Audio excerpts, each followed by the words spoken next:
Hello, ladies and gentlemen. Welcome to Spitballing. I'm Matt Taylor here with my good buddy Kyle Amundsen. And today we have the official fact checker of Spitballing, Shelly Heizelman in the house. How you doing, Shelly? I'm doing well. If you don't know, if you can't tell, Shelly is my sister. Her real name's Michelle, but I've never called her that, and I Nope. refuse to. So Nope. Still don't like Shelly, but that's fine. like I care.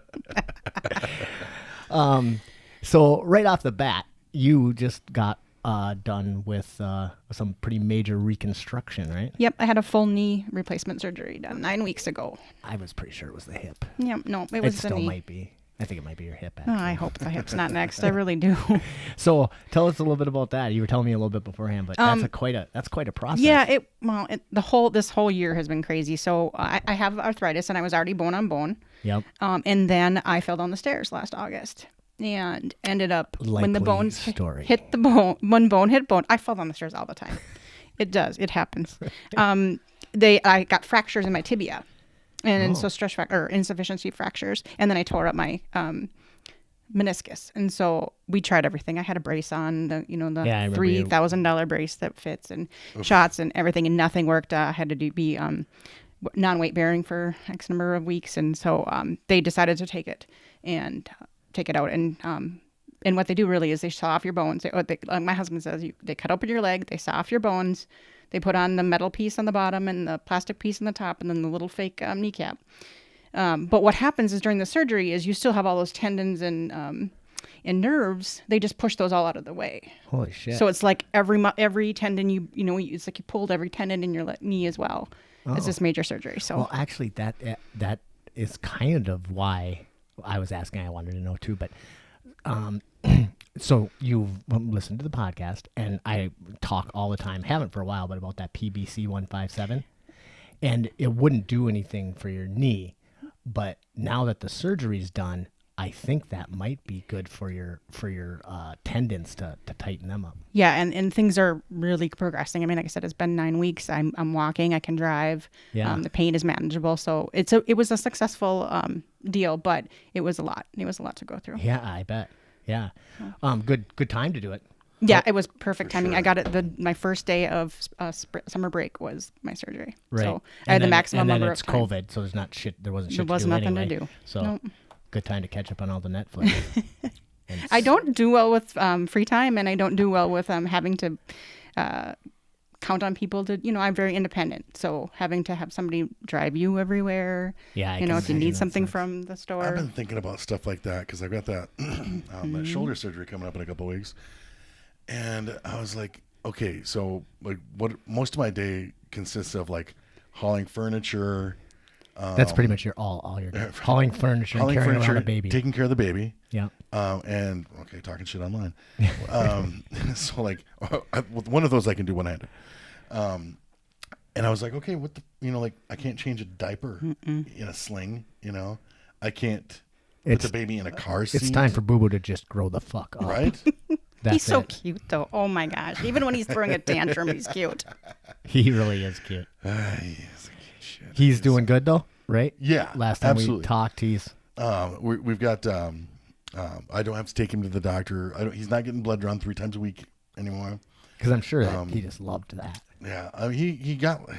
Actually, it was kind of sad that he got used to it. Really? Yeah, Huh. like he just kind of toughed it out, and just sat there. But I'm like, he shouldn't.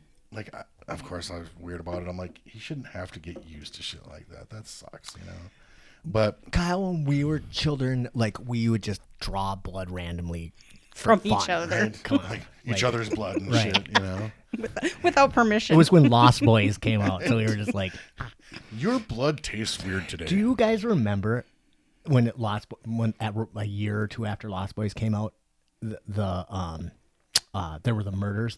They Yep. called them the vampire murders in Yep. St. Cloud or whatever. I went to treatment when I was 16 with the guy who was the roommate of the guy they murdered and was there that night, passed out on the floor. Damn. Yep. Talking about dodging a bullet on that one. Yeah. No shit. Yeah. That was fun, crazy. I know that was a kind of a weird segue. But Lost Boys, and then I was thinking about when you mentioned Lost Boys, I was thinking about like I don't know why I was thinking about clothes, but like how that movie like influenced our fashion choices and stuff. Good thing. Between that and John Bender on. That was Judd Nelson's character's name on the Breakfast Club. The Breakfast Club, yep. You know, like all these things that profoundly. I remember influenced watching the clothes. Breakfast Club with Ma. Oh, wow. I remember this just so clearly, and Ma didn't really watch movies very often. She couldn't stay she awake couldn't through 'em. stay awake. She'd fall asleep because she was having multiple heart attacks, apparently. But she really liked. Like several during the course of a movie, or Well, when she died, they said that she probably had 25 or 30 heart attacks in her life. That Damn. never. She just, and I fucking remember them. I remember her like going, oh, pound on my back, I got a gas bubble, pound on my back. And we'd be sitting there, bitch was having a heart attack. No two ways about it. I remember one time we were in a family member's house, and they were just building the house, and there was the stairs, and she was standing on the top of the stairs, and boom, out she went. She went down face first, cut her entire knee open, just was boom out, and got up and was like, I'm fine. And we're looking at it and no, you'll need stitches. And she didn't go, did she? Just she did. didn't- This time she did because we couldn't stop the But bleeding. they didn't She wouldn't let him do ask anything her besides. why she Nope. passed out. Oh, stitch me up and let me go. Jesus Christ. She was the meanest woman ever. Anyway, we were watching The Breakfast Club, and at the end, Judd Nelson takes his earring out and is going to give it to Molly Ringwald. And Mom's just like, no, he's not.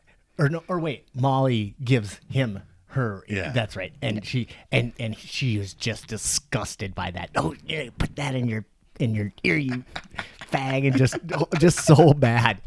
I say so many bad things about my mom that you guys probably think she's evil if you didn't know her, but she was the most evil, awesome person I've ever known. Agreed. Okay, so Kyle, I have a little surprise for you. You can't keep it, but I know that you're going to have to be rehabbing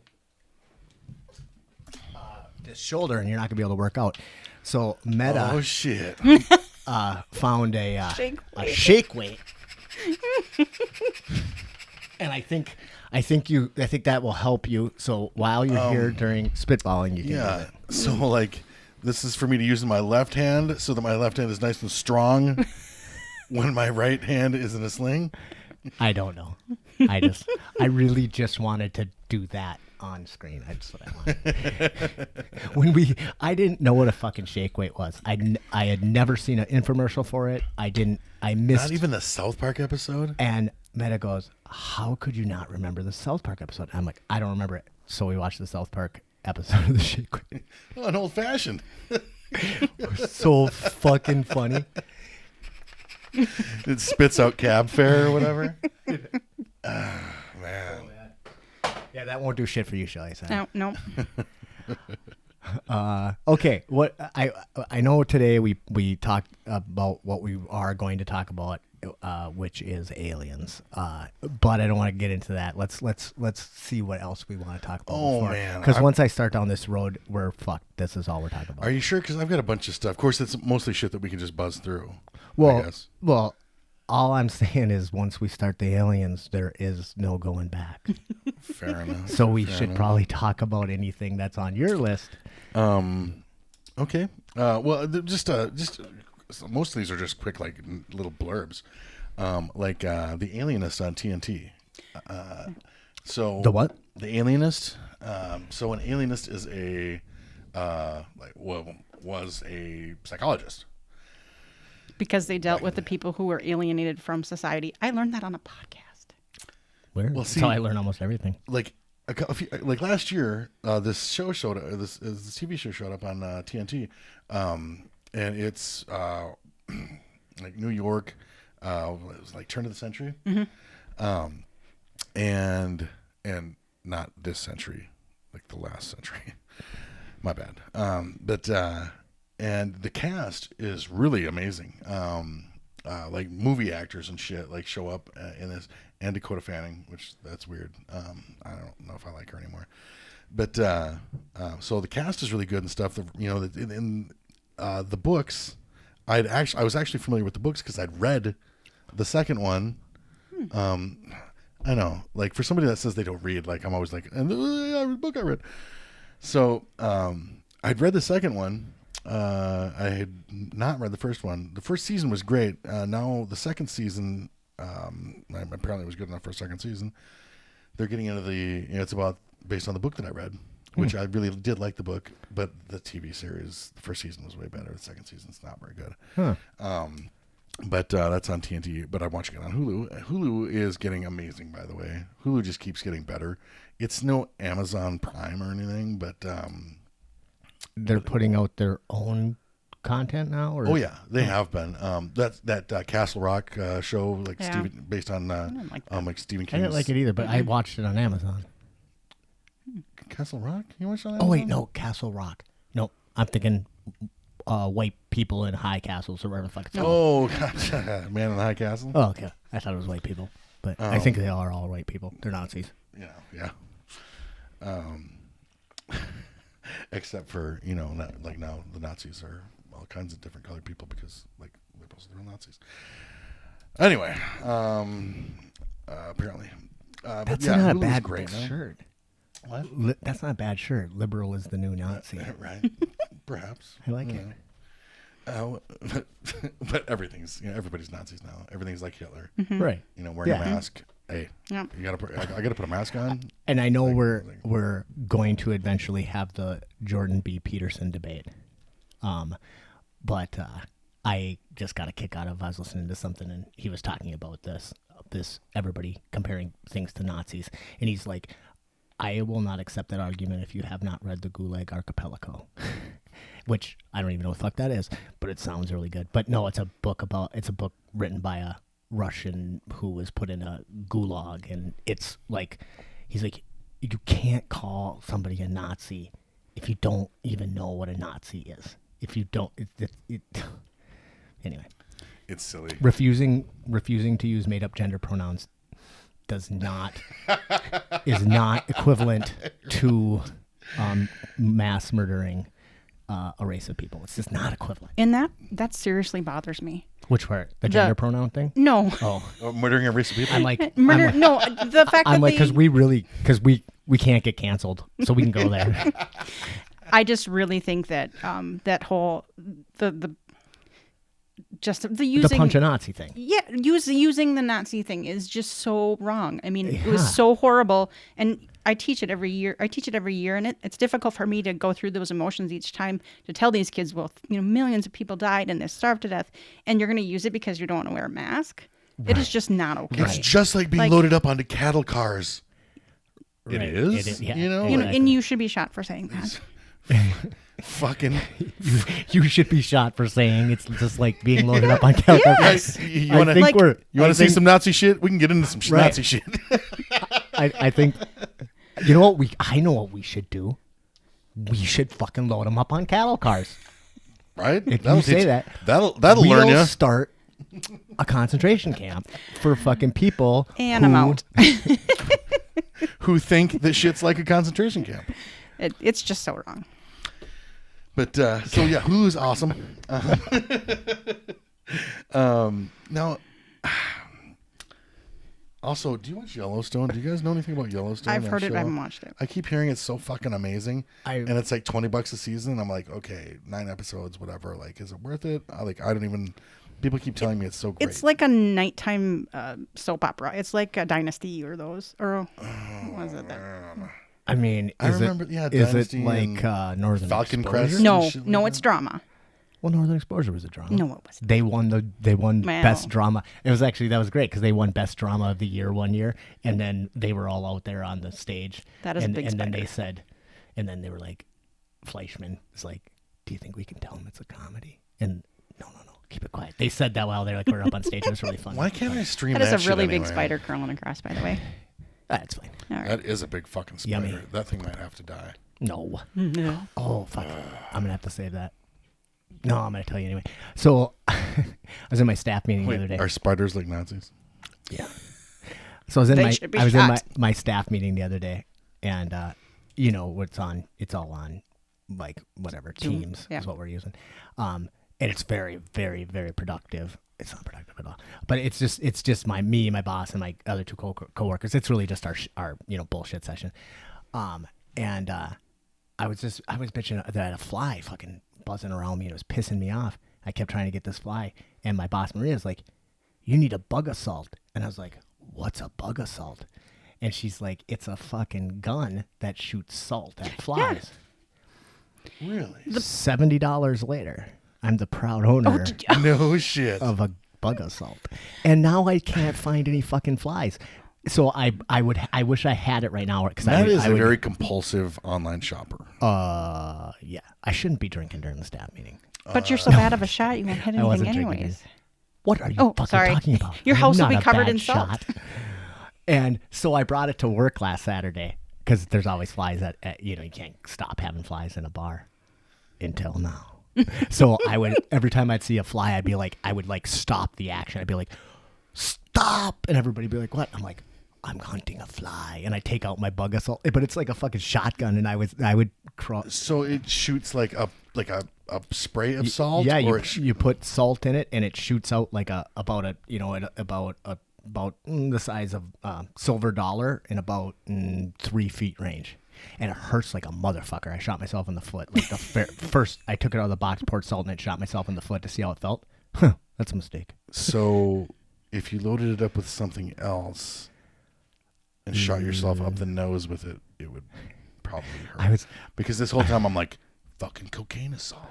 I think we could try. I was telling people I could do tequila shot and I'd shoot them in the mouth with the salt after. Hell yeah.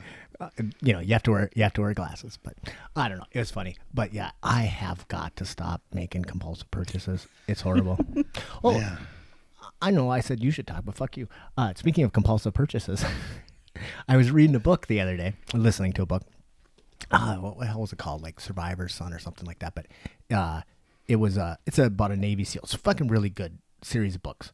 I listened to the guy on Joe Rogan. He's a brand new author. He was a Navy SEAL. Are those the ones Bill O'Reilly wrote? No. Okay. Bill O'Reilly wasn't a Navy SEAL, was he? No, but he did write like action adventure like books. No, this was a guy who was actually like a pretty accomplished Navy SEAL. He gets out and he wrote a fictional book about a guy who gets out of the Navy SEALs and like basically, I don't know, goes on a killing spree, but like bad guys kill his family and he fucking hunts him down and kills himself. It was fucking intense. It was an intense book, but he drove a Land Rover in it, and I liked the way he talked about his Land Rover. So I got online and I found a Land Rover on Craigslist, and it had been totaled, and so it needed some work, but it was a good deal, low miles. It's a 2001. So I went and picked up a Land Rover, and I just love it. Love it. It's pretty cool. Yeah. I like that thing. It is cool. Yeah, it's big. I mean, it's really tall. I don't know if you know what they are, but they're really tall. They look like they're supposed to be on a safari. Yep.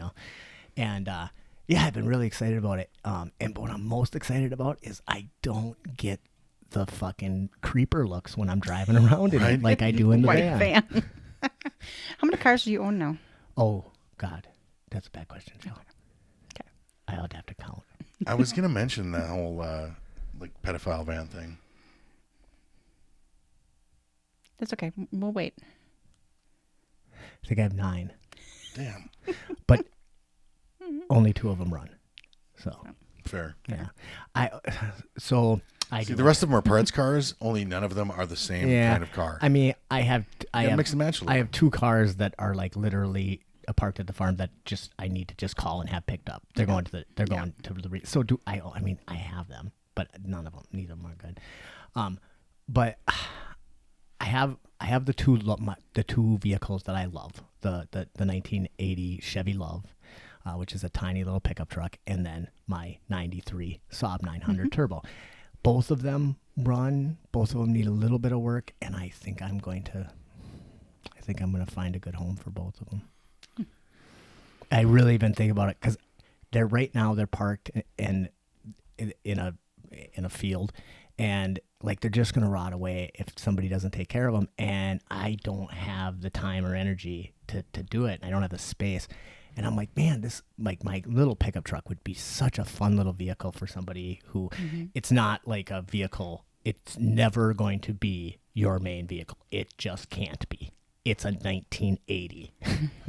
But if you have a little mechanical ability and you want something that's just super fun, God, that's just an awesome car. And The it's got Saab is personality. If you guys don't remember the Chevy Love, yeah, personality. I have a funny story about that truck. I was driving it for a while. It was my only running vehicle, which is pretty sad. And I work in my day job. I work with kids, and I was driving around with a youth, 17, 18, 19-year-old youth. And we were doing something, bringing a bed somewhere or whatever. And I'm like, all right, let's hop in the Love. And he stops, and he looks, and he goes, oh, my God, I get it. And I was like, what? And he goes, it's a Love. And I was like, yeah, right, says it right there. Chevy Love. He goes, dude, I just thought you were fucking weird about your truck. I love it. And I mean, That's awesome. the kid had been around me for probably 6 months. Just thought I had a hard on for the truck, which I do. Well, But you know, yeah, it's very cute. a lot of people have strong feelings about their trucks. Oh, I get super emotionally attached to every vehicle I have. I do too. And it gets to the point where like because I'll buy a car and then I'll drive it into the fucking ground. But then when I have it like, I've driven it into the ground. I'm gonna have it like crushed now, and I call them up and I'm just like, it takes me a while to make the call, and I'm like, When you were gonna have your car, what was it, a Pontiac? oh, that Grand Prix, The Grand Prix, you were like, I went out and we like took every usable part off of it because my son has a Grand Prix. We took the tires and switched out tires and did all this stuff. And I was like, anything else you can think of? Like, what if that spark plug wire looks really good? Like I'm good. But well, then part of it will live I on. fucking wish I would have known that Peyton's power steering pump was going to go out because I would have took that son of a bitch. Indeed. But whatever. Okay, what else you got? let's see. What do I have? The Mission Impossible movies. Are you a fan? No. I just rewatched the last one, Fallout, and it's one of the best action movies I've ever seen. I've heard it's pretty good. I don't really love action movies, but those movies are pretty great. I hate to boycott anybody over their whatever. I don't want to be like but fuck Tom Cruise. So, I mean, he's really just he's a one weird of, little guy. yeah, he's just one of the, he's just, I mean, the only thing I can ever say about him is, man, he was really good in Tropic Thunder. But other than that, fuck that guy. He had a little bit role in Tropic Thunder. Yeah, you he remember? did. Yeah, he was like the wasn't, producer. I just don't like him. He's a creeper. Oh, totally. But in Tropic Thunder, he like played that weird, creepy guy, and it was a really good role for him. So. Okay. Now, this is a little bit more involved one. Did we talk about the Talisman? No, you have not. Okay. Thanks. I'm like not a fan or anything. So, it must have been like right after, maybe it was the same day that we did the last episode. I go home and I was having some Kyle time, some couch time. And because Christina's like working on projects and stuff like that, she doesn't give a shit what I watch. So the baby's like occupying himself. Christine's like working on a piece of furniture or whatever. I'm in her shop / our kitchen. Kitchen. I went over to their house, and it's that crazy. Like there's literally furniture piled upon furniture piled upon furniture, and she doesn't have any tools. And I'm like, I can't believe she does this. It's amazing. It is amazing what she does. Absolutely. A lot. Sometimes, we force shit. She is accumulating tools. Yeah, she just bought a planer. Indeed. The other day. Right. Yep. So I'm watching. I found this Sir Walter Scott Ivanhoe, which is great. It's a classic. We did actually talk a little bit about this. You did mention this. Yeah, because this is another Sir Walter Scott. Yes. Okay, Yeah. so we did talk about it. Yeah, and you found it was a BBC. Yeah. Yeah. But or do you remember this because I wrote about it on Facebook? No, yep, I bet you wrote about it. I don't think so. I never read your maybe. shit. Oh, man, you're missing out. So in case How many dick memes can I work through? Right. Apparently a lot. But so I'm watching Ivanhoe, and I'm like, so the Talisman. Man, did I talk about this on here? I think you did. I was getting Okay. mixed up with the Talisman from Stephen King. Okay, I was like, I gotcha. know you haven't covered the Well, Stephen man, King I don't story. wanna, So like, I don't want to go over that again. Yeah. Well, Sorry. no, I do. No, I don't. But you recommend it. Where do you find it? Well, no, actually, I don't recommend it. Well, then because why I the don't fuck are we think wasting anybody our else is time doing- on it? Because I finally found that shit 40 years later. Yes, I remember you telling the story. So Okay. yeah, I was sleeping during that, but yeah, Gotcha. you. Yeah. Back in the day, you saw this thing, and it Like was one episode. it was like formative to you. And I've Maybe been looking you for did it for write it 40 on years. Facebook. We didn't talk about it on here, dude. Seriously, didn't? this is a Facebook God post. damn it. Okay. Here it goes. Like 7-year-old Kyle. This is in the early It's 80s. so weird that I can't remember, but I know now it's a Facebook post. Shit overlaps.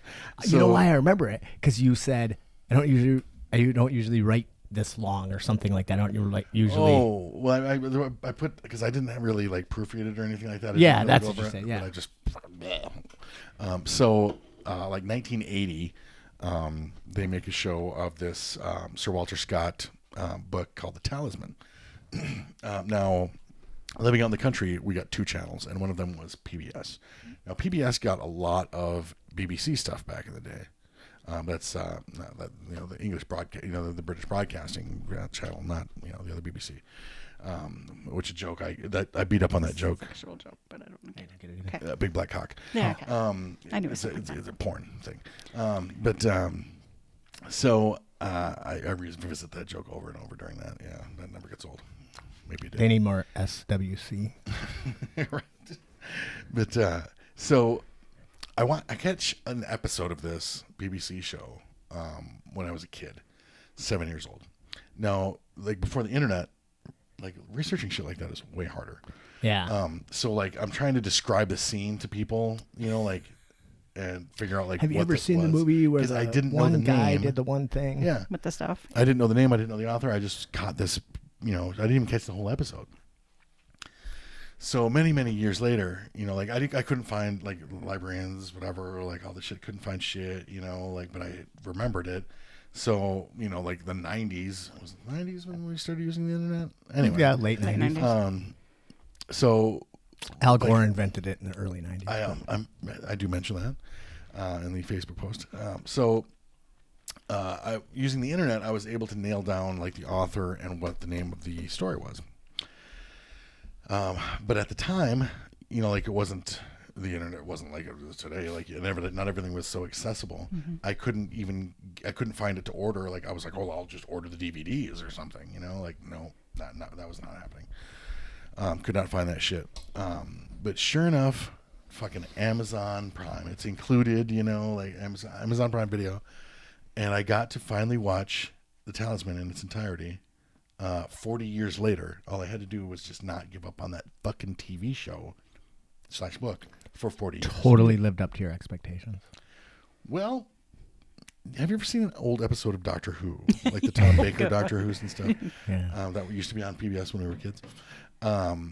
The sets and stuff were a lot like, everything that was shot indoors was a lot like It's that. like styrofoam plates and shit. Yeah, everything looked like it was like paper mache and like styrofoam and stuff. And the sound quality, like it looked like somebody put on a play and recorded that shit. What was that stupid? No, they didn't have the Daleks, like the exterminate, like none of that shit. What was that one? The elf archer one. Hawk the Slayer. Hawk the Slayer, like that. Yeah, pretty Like, much. so bad. It was so bad. But I would still I still recommend Hawk the Slayer. I won't recommend The Talisman because it was so bad, but the story is great. But yeah, 40 years, like a TV experience, 40 years in the making. Man, that was way more exciting for me than it was for anyone else. Yeah, nobody's like, But, thanks for telling us about the right. show we're never going to watch. I had Check. a similar experience. I remember getting up when we lived on the farm, so I was less than 5, with Dad in the middle of the night. We were watching a old black and white movie, and it just took me I'm probably 20, 30 years before I figured out that it was Lost Horizons. It was in 1935. Yeah. He loved that movie. And so, and he didn't, at the time, he didn't remember what it was. So I'm like, okay, it's old and it's in the, the Himalayas, whatever. But the movie's so old that part of it got lost in World War II. So they have really? they have about 5 minutes where it's just the audio. and the video is gone. So anyways, really cool. Great book. And yeah, but that was kind of that. I had to dig around and, and try to explain, like, I know this little scene because I just remember it. That's the scene. Book that, or the kind of the moral of it is that paradise is not all you think it is. Right. Like actually having all you want would be bad. It's kind of like that. Yep. I was telling a story the other day about Dad. And if you have followed Shelly's Facebook post, I don't post shit about anything, but my dad, our dad, we share him. He's mostly mine though. I was definitely his favorite, without a doubt. He's not doing great. He's in rough shape. He's been in rough shape for a really long time, but he's in rougher shape these days. We're not gonna get too deep into it. But I was telling a story about him the other day. I was thinking about stories about him. And we were doing karaoke one night. We haven't for a while because, like, I've started training again at the gym. But every Wednesday night we're doing COVID karaoke with the family, and Meta's folks would come over, and the girls, and we got fucking dance routines and shit figured out. We had some time, but I was telling the story about how Dad told me the story one time about these people who lived up in the mountain, and then these people who lived down in the valley, and then the people who lived up in the mountain, they were really envious of the people who lived down in the valley, and blah, blah, blah, blah, blah, and then they go down there and they kill all the people in the valley, and because they want to get this treasure, and then they turn over the stone, and peace on earth is all it said. And I remember him telling me this is totally like this story, and then I heard the fucking song. Yeah. Go ahead and hate your neighbor. Go ahead and cheat a friend. Do it in the name of Jesus. You can justify it in the end. Nice. Told you. Spitballing, new musical podcast. But that's son of a bitch. Totally ripping off Joan Baez. Oh, that's awesome. He was also really. Did you not have hippie music teachers when you were in school as a kid? Like, we got exposed to all that shit. I was probably 4 or 5 when that fucker was laying that pile of shit on me. But he would love, and I always never knew if Dad just was that smart or that stupid. And I think it was the smart side, but it's hard to tell sometimes. But I would ask him, I love to ask questions, and he would answer them, regardless of whether or not he had any idea what the answer was. So I would ask him questions like, Dad, what would happen if we lost World War II? And he'd say, well, son, we'd all speak French. Well, that makes no sense whatsoever, but I'm willing to fight to the death over it. So, yeah, it was just crazy. Why is the sky blue? Oh, yeah, well, we go light from the... Yeah, it would be completely wrong. No scientific data whatsoever. And, of course, it's reflecting the ocean. Yeah, that's exactly what he told me. And, of course, then I went to school, and I had to, of course, stand up and tell my teacher he was wrong, that it's because it's reflecting off the ocean. And, oh, my God. I think I definitely inherited a little more of that than you did. Wasn't that that's like a... Like, remember the Water Boy with Adam Sandler? Yeah. Like, no, Mama says. Like, that's nope. Yep, Dad says. All right. Let's see. What else do I have? The Alienist. Yeah, this season sucks. Get Shorty, the series. Now, remember, the John Travolta, the book. There's Get Shorty and Be Cool. Both by the same author, and they made movies out of them. John Travolta played Chili Palmer. Was that his name? Anyway, yeah. The movies were pretty entertaining. I remember it. It wasn't. What's that little fucker from Taxi?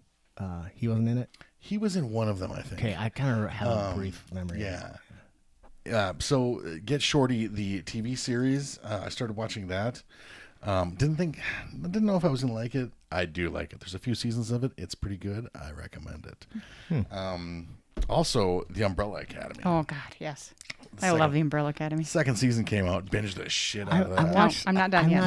I'm not in. I watched like 5 or 6 episodes of it, and I just am like... the music alone is just amazing. It took me a while, and I would have hung it up. I think I was about to hang it up, but then they did that Tiffany song, I Think We're Alone Now, where they were like all in separate rooms and they were like dancing to it and stuff, little dance montage and shit. That part. Yep. And I was got like, that far. Okay, I'm gonna stick with it, and I'm glad I did because it keeps getting better. Tiffany put you over the top. Yep. Where? That was a great song. Well, my jam. Okay. Jumping right from that lighthearted stuff right into pedophiles. So, have you guys noticed everything, like, every conversation, like, just is, like, trumped by people talking Can't about... say Trump anymore. Right, also true. But yeah, like, when somebody's, like, at a loss for words or whatever, every conversation, like everything gets turned to, like, pedophiles now. And all the conspiracy... I shared an article that somebody posted, and it was about how all these conspiracy theories about, like the Pizzagate the thing. Hollywood, yeah, like all the petty, like Hollywood pedophiles and stuff like that. Yeah. This big international cabal of elite pedophiles. How that, like, is kind of distracts and, like, detracts from the from actual fucking, like, real life, Yeah. Yeah. It does suck though when you get like when you have something like Epstein. Yeah. Where it's like, what? They had a sex island? What? Like, presidents were there? What? Like, this is fucking crazy. Oh, then he killed himself. Well, and now they're like everybody that you don't like, you can say that they're on that list. Right. Well, unfortunately, it's a long list. The problem, that's well, it is true. a long list. And like what? And I don't know very 100% of everything I know about Epstein. I learned from the Joe Rogan Experience, which is not a news program. But yeah, like from what I hear, is that a legit source? Can you use that in, like, a research paper? well, I'm going to be definitely citing him in a bit. I have my citations. And so do I. I've been I've been listening to this podcast called Freakonomics. I mention it all the time. Yep. But there's another one called No Stupid Questions. It's by the same people, and it's just him and his friend, and they just basically ask each other stupid questions and then try to answer them. And then at the end, it's cute and I thought, God, we should definitely do that on Spitballing, but it'd be too much work. This chick comes on, the producer or whatever, and she says, now here's the fact check for No Stupid Questions. When Jonathan said this, and she goes through and she just corrects everything, and they make so many mistakes, and it makes me feel so much better about Spitballing because these fucking people are smart. Like, he's an economist and a fucking, scholar, and she's like a brilliant writer and fucking psychologist, and they're fucked up all the time. So. But yeah, like, you guys saw the Tom Hanks stuff, right? Like, I don't know, is Tom Hanks... Can't fuck with Tom Hanks. Right? Greyhound, baby. Indeed, Greyhound was good. Have you watched Greyhound yet? Mm-mm. You probably don't have Apple Plus. No, I don't. And again, there's there's so too many many of goddamn them. things. Although I'm going to have to get Disney Plus because there's a new Muppet. Oh, you got to get Disney Plus I because of The know. Mandalorian. I know. But I Or else put that on the back burner. You will not understand half of our references. Boo Boo is not into the Muppets yet, and that's bothering me. I love the Muppets. But Disney or Apple has this show that Tom Hanks did. It's a fucking super cool show. Yeah. And Tom Hanks like produced it and wrote the screenplay for it and acted in it. What are you looking at me like that for? But did he do all that? Because I thought he was mad because he didn't know that it was just going to be for... Well, so... Like, nobody was going to see it. Well, he definitely produced it. He definitely wrote the screenplay for it. And he definitely starred in it. I don't know how he didn't get the memo that it was only going to be released on Apple Plus. Right? He seems like he's pretty involved. He ended up putting his foot in his mouth kind of and basically saying, oh, great. We made this amazing movie that fucking nobody's going to see because it's only on... It's actually doing really good on Apple Plus, and apparently a lot of people are whatever. But Apple Plus is a kind of a fucking ripoff because they only have a few shows. Right. But the fucking morning show is really worth it. It's a really good show. As is that great Jason Momoa C piece show. of shit.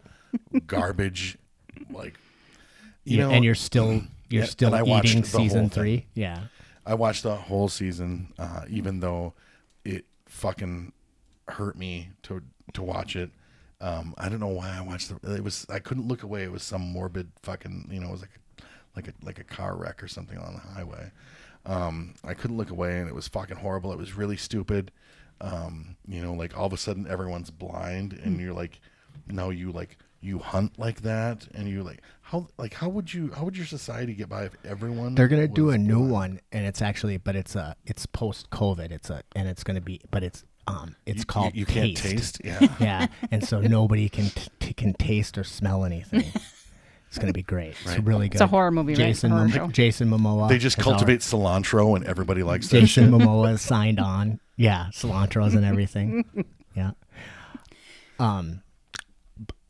But Greyhound, if you do have Apple Plus, it's really a fucking intense movie. I haven't watched a movie where I was like fucking afraid I was gonna have a heart attack during it in quite some time. Like It was pretty intense. Mm, wow. But it's really cool because it's about, I don't want to wreck anything, but it's about a ship that is escorting a bunch of merchant ships in World War II, and the Antifa shows up. So it's really good. It's awesome. But no, I really did enjoy it. Actually, I don't even know if enjoy it's the right word. It was so intense. Like when I got done, I fucking was like, That was exhausting. yeah, exactly. But it was really, really well done. So he got awarded like honorary Greek citizenship, and of course everyone who's on the lookout for the cabal of Hollywood pedophiles, they right away, like, he'd fled to Greece to avoid prosecution because he's one of these Hollywood pedophiles. When so his wife Rita is of Greek descent. Mm-hmm. They spend a lot of time in Greece, like they vacation there and stuff. He was like an advocate. He talked a lot about their fires, like the fires that they had there and stuff. And he's a big, and he advocates for like tourism to Greece and stuff. So that's like their second home. He likes to eat gyros. Like digs him a little anal. But Greek, yeah. Anyway, that's a Greek thing. All these goddamn sex references. Yeah, I'm 12. But I'm about to make another joke there, but it's too inappropriate. Tom Hanks. With that fucking internal editor went off. Right? Wow. Yeah, well, it was about Tom Hanks fingering me, but so so of course, like, oh my God, he fled there to avoid prosecution. Greece is a fucking extradition country, you stupid sons of bitches. Are you fucking kidding me? Leave Tom Hanks alone. Yeah. I thought COVID was going to take him. Yeah. He was the first like star that got COVID. He's fucking fine. So I gotta say something about that though. In the Me Too movement, and everybody's like, you have to believe the woman. There are people who are out there trying to lie about men, and it's unfair too. The whole have to. Let's just get into some really dangerous waters. Do you have to believe everybody? Good. I feel like that movement, not the Me Too movement, but the Believe All Women movement was super counterproductive to the Me Too movement, because that is just completely fucking asinine. I know some really fucking shitty, stupid cunts. You don't want to believe a fucking word out of their mouth. You know how you know if they're lying? Their lips are moving. So fucking that's a stupid rule, and I won't follow it. All right? Yeah, you don't just believe everybody because they choose to accuse someone. Exactly. Regardless, I mean, like whatever their gender, whatever that would be like Black Lives Matter coming out and saying, believe all black people. That's not a hashtag. That would be a bad hashtag. Right? You can't believe all anyone. You can't even believe us, and you like us. No, you don't like us. How about trust but verify all women? There you go. That's not a bad Mm-hmm. tagline. Yeah. Ronald Reagan came up with something good. And then once it's out in the news, then if that person recants or they find out that it's not true, where's the coverage of that? The big thing is Cunty McCuntaton, whatever who's the boss bitch, Melissa Milano. So she was like the big believe all women thing. And then when the accusations about Joe Biden came out, like she was like, oh no, so that is, and so she was like backpedaling on that. It's like, fuck you. You don't get to do that. No. You can, if you're going to fucking make some ridiculous ass statement about believing all women, I'm going to go stick to that fucking thing. Right. Yeah. until it doesn't fit your agenda. Exactly. Ugh. That's gross. But now everybody's a pedophile. Every argument, like gets shut down because, well, why are we even talking about this? Like, we should be talking about, should we? Because like we should be talking about like the actual like the reality of it, not your fucking conspiracy theory, not your fucking wild accusations. And just because you drive a white van with no doors and a gate over the windows in the back with padlocks on the side does not make you a fucking pedophile. It just means you have the equipment to be a pedophile. It's totally different. Just because you have a gun does not make you a murderer. Makes you the ability to be a murderer.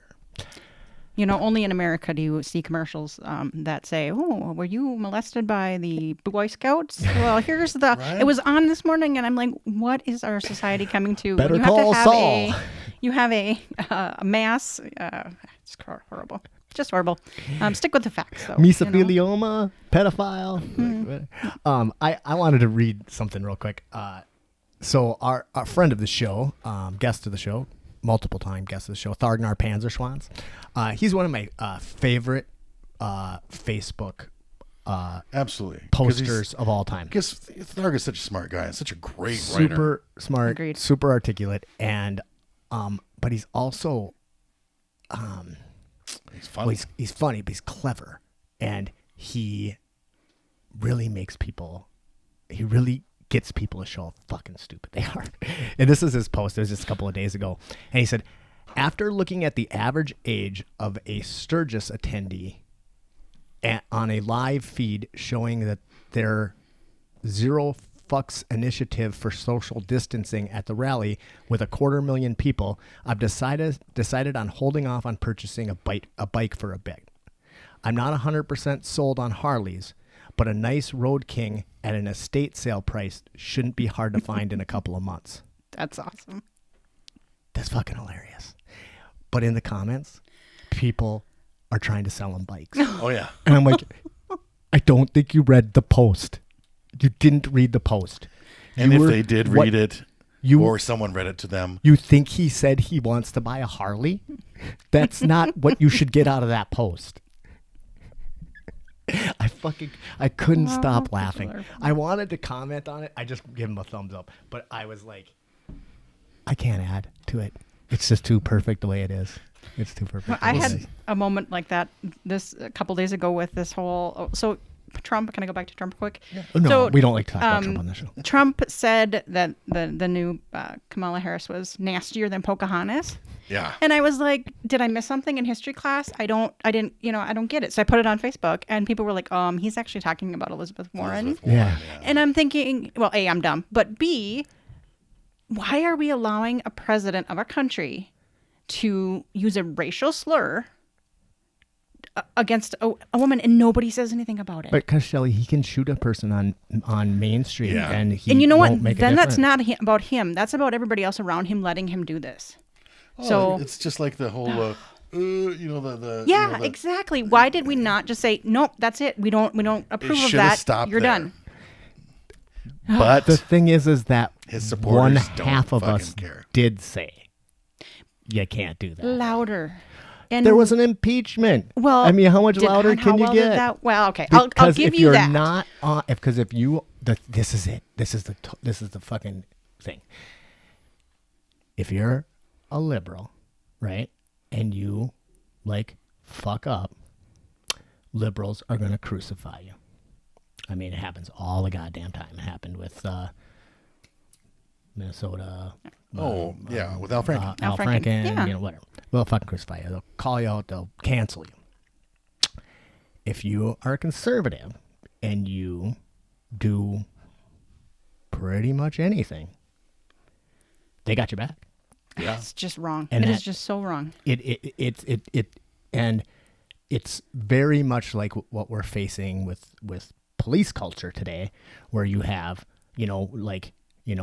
cops protect bad cops. And if that didn't happen, we wouldn't have these incidences.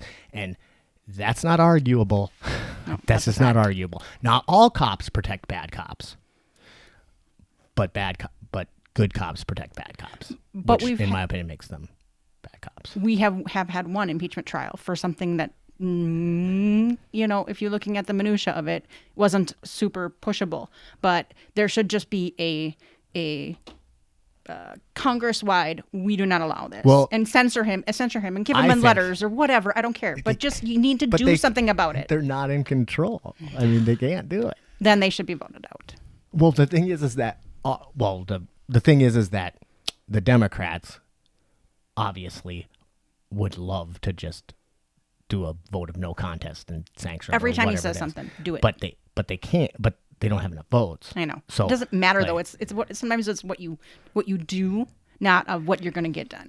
I don't disagree with you, but one of my problems that I had with the entire impeachment process was that it was a fucking long, drawn out waste of money and time. Well, Now, not to say that I don't. it was only a waste of time because of what they did with it. Man, anybody that doesn't think that Attorney General Barr is just a fucking partisan hack, just a piece of shit, is not familiar with his career, for one thing. Right. Because he's always been a shitbag. He's a hired gun for the right. Are you fucking kidding me? The whole, redacting, the redacted, see? The investigation's over. Look, nothing, there's nothing here. Well, it's all redacted. And then they release the real thing, and it's all in there.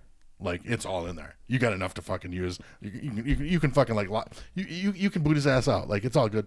No, this means nothing. It's garbage. And we're talking about fucking people being okay with him just being a shitbag, and Speaking of redacted, I really do. I want to say who this is because I talked about before. He made me buy a truck, for the love of Christ. But this book that I've been reading, it's a series of books, I should say. I just want to tell you what they are. It's by a guy named Jack Carr, who's a Navy SEAL. The Terminal List is the first one, True Believers and Savage Son. But yeah, just check out Jack Carr, Terminal List. Great if you want to listen to it on Audible. Really a fantastic narrator too, which makes a huge difference for a book. He had to submit his books to the DOD before he published them, and it was a big pain in the ass because he gets his book published, it's all now you got to send it to the DOD, then they fucking redact parts of it because he's privy to shit. He decided to not change those parts, to just leave them redacted. So when the narrator is going great along, idea. he's like, and then they took a right turn and went to redacted. And then I was like, it was so cool. And he does a thing at the beginning of it, and he says, I need you guys to understand something. I was Navy SEAL. And when I wrote these books, I didn't have it. The last thing I ever want to do is endanger any people in the field, but I fucking didn't. The stuff that I say in there is public. It's publicly available. The weapons that I talk about are known weapons. I'm not giving away fucking state secrets, but the DOD decided to redact some of my parts. So I figured, fuck it, I'm just going to leave it in there. And why don't you guys try to figure out what the redacted parts are? That's awesome. And that's a big thing. And I really liked him. Brand new writer. 3 books so far. I can't fucking wait for the next one. As long as we were talking about Trump and now, a soldier. A sailor, sorry. No offense. Warrior. I'm going with warrior. Okay. I think that's what they go with too. They don't really like to be. I don't know much about that, but they are in the Navy, but they don't like to be called sailors. Do you you remember all the shit people?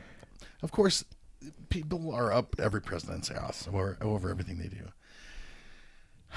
This last thing, I mean, there's been shit is unprecedented now. We're at a totally different fucking level. 2020 is the fucking most bizarre year of all. the fact that like he knew about those Russian bounties on God. U.S. soldiers in Afghanistan, And nobody's stuff, doing anything about it. and it doesn't bother anyone. I don't even know. Everyone's just okay. It with was that. it was written for him. Now, did he read it? I don't know. Can he read? I don't know. But it was written for him. We have document that he knew about it, whether he chose to or not. I mean, You didn't hear anything about that? You didn't No, hear- I don't. I put my head in the sand Oh on my most of this God. stuff. I seriously don't read most of it. So, But Russian agents were paying bounties Bounties. on U.S. soldiers in Afghanistan. I just gotta love a man's defense. Like, well, yes, I received the security briefing. I just didn't read it. Like Didn't read it. like the PDBs, the presidential daily briefings back in the like the Bush years and stuff, the 9/11 ones and stuff. Well, yeah, like it was in there, but that doesn't mean I read it. Like that's your daily briefing. And Herbert Walker Bush continued to receive those security briefings up until the day he died, and read them all. He was, because once you're president, you are get 'em, privy to, yep. and he got them right up. Well, I don't know about the day he died, but I read his biography a long time ago, and it was really good. I liked. He's like, I would have loved to have him on the podcast, because yeah, he was a conservative. I didn't agree with a lot of like his stances unnecessarily on anything, but he was incredibly smart and a really interesting, funny guy, and he liked to tell stories, which never came across as a Right. president or in his speeches or anything like that. But he loves to tell stories, like bad stories about people, like Rumsey, and he has names for people, Yeah, he's a funny guy. I just remember one part in there he was talking about how he fucking just loved. What the hell was the guy on Saturday Night Live who did his Dana Carvey. He's like, me and Barbara, we just Well, he loved showed that up Dana. on he was on Saturday Night Live when with he them. got shit canned. Now see, this is the thing. So the amount of things that I fucking hate about Donald Trump are the list is long and deep. But one of the things most is his complete lack of humility. Like you can't, like I did fucking watch the CNN thing where the fucking report where he's trying to take credit for the fucking veterans. Everything. But this specific one, he was trying to take credits for the Veterans Act that just got passed. It was written by Obama. It's been this is fine. It just takes a while. He got to like put his rubber stamp on it. He didn't fucking write it. He didn't do any work on it. He got to rubber stamp something that Obama did 8 years ago or whatever. And he's totally in this press conference being like, and then we did this, and this is what I did, and everybody's been trying to pass it, but I finally got it done. And the fucking poor reporters are just like, you gotta be fucking kidding me here. Like, seriously. And she says something to the extent of, Mr. President, you didn't have shit to do with this. Like, what the fuck are you talking about? You're completely wrong. He left, didn't he? And he, like, Stormed out of there said, or some shit. all right, asked for questions, called on her. She said that, and he said, all right, thank you, and fucking walks off the stage. Just a cocksucker. Asshole. Now, in contrast, Herbert Walker Bush, the good Bush. And actually, I don't even fucking mind George that much, man. Nothing like... There's nothing like eating a shit sandwich that makes you really appreciate salami. Well, you know what I mean? I don't even fucking like salami, but goddamn, it's better than shit. He was at the helm when we attacked Iraq. Sure, I mean, I would give him his job back in a fucking heartbeat. Yeah, that's fair. And blow him. I mean, whatever it takes. Right? I really... As long as he would kill... Well, we can't even talk about that shit. Yeah, fuck, let's not get the Secret Service down on you. Do not want to say that. I have no idea what you were talking about. I have no idea what you were going to say, by the way. Neither do Redacted. I wasn't talking about anything. Redacted. Wasn't there a TV show about him? That's my Bush? Yeah, that's my Bush. That's that was it. Okay, I have too many things going on in my head at sorry. one time.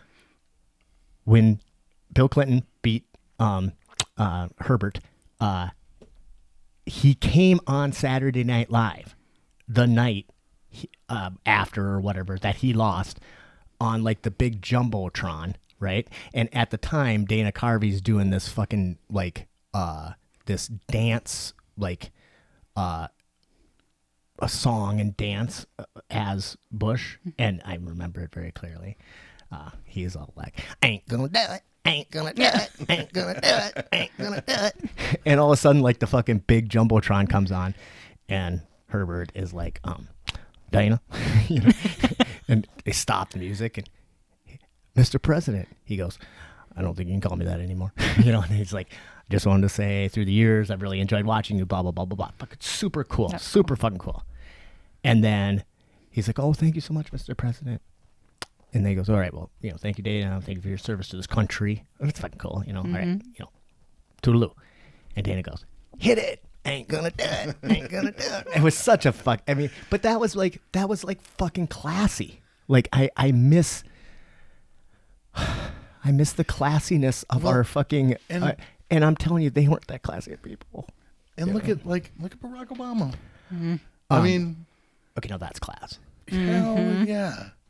And people still like run him down. And having like, Michelle on your arm is not you, Michelle. Yeah, I know, of course. But that adds class to any ass right there. Man. I at one point I was pretty convinced that she was going to announce for the Democratic nomination late, and actually I Biden. would love to vote for her. I thought Biden was going to pull out, and Michelle Obama was going to step in. I think that might still happen. No, it can. Well, maybe it can. But I thought that would be. I thought that'd be the best fucking like. Haha, fuck you. Like you thought you know it's like a bob and weave, you know. Oh, you thought you were gonna maybe that. I don't know much about Kamala. What is her name? Kamala. She's a good kid. But I mean, that's okay. wouldn't that be something having two women of color on a ticket? So here's my At this day and age? here's my thought. He gets elected. They're going to leave him in there until they get elected, and then he's going to have a medical issue or something, and he's going to step down. Shelly, he's got Kamala becomes Alzheimer's. president. There's no two ways about it. I know that, and then Obama can come in as the vice president. I don't know how that works. There's probably a law about that, but No, yeah, it's a good question. I have no idea how that works. I think is it the Speaker Secretary of the of House, State, Speaker of the House or or something like one of those things. John Carlson, you should you should pull up what John Carlson had to say about Biden talking about Kamala Harris. Okay, you got to read it though. I hate reading out loud. I do it too often here. Or Shelly can. She probably reads more than I She do. actually probably can read. I teach it. I hope I should. Carlson? Yeah. And I think it was yesterday. Yeah, it was definitely yesterday. So John Carlson, what? Just John Carlson. You're friends with him on Facebook. Oh, I didn't realize it was on Facebook. I was Googling John Carlson. Oh, my bad. I thought he was a personality. He is. We got to get him on the show one of these days.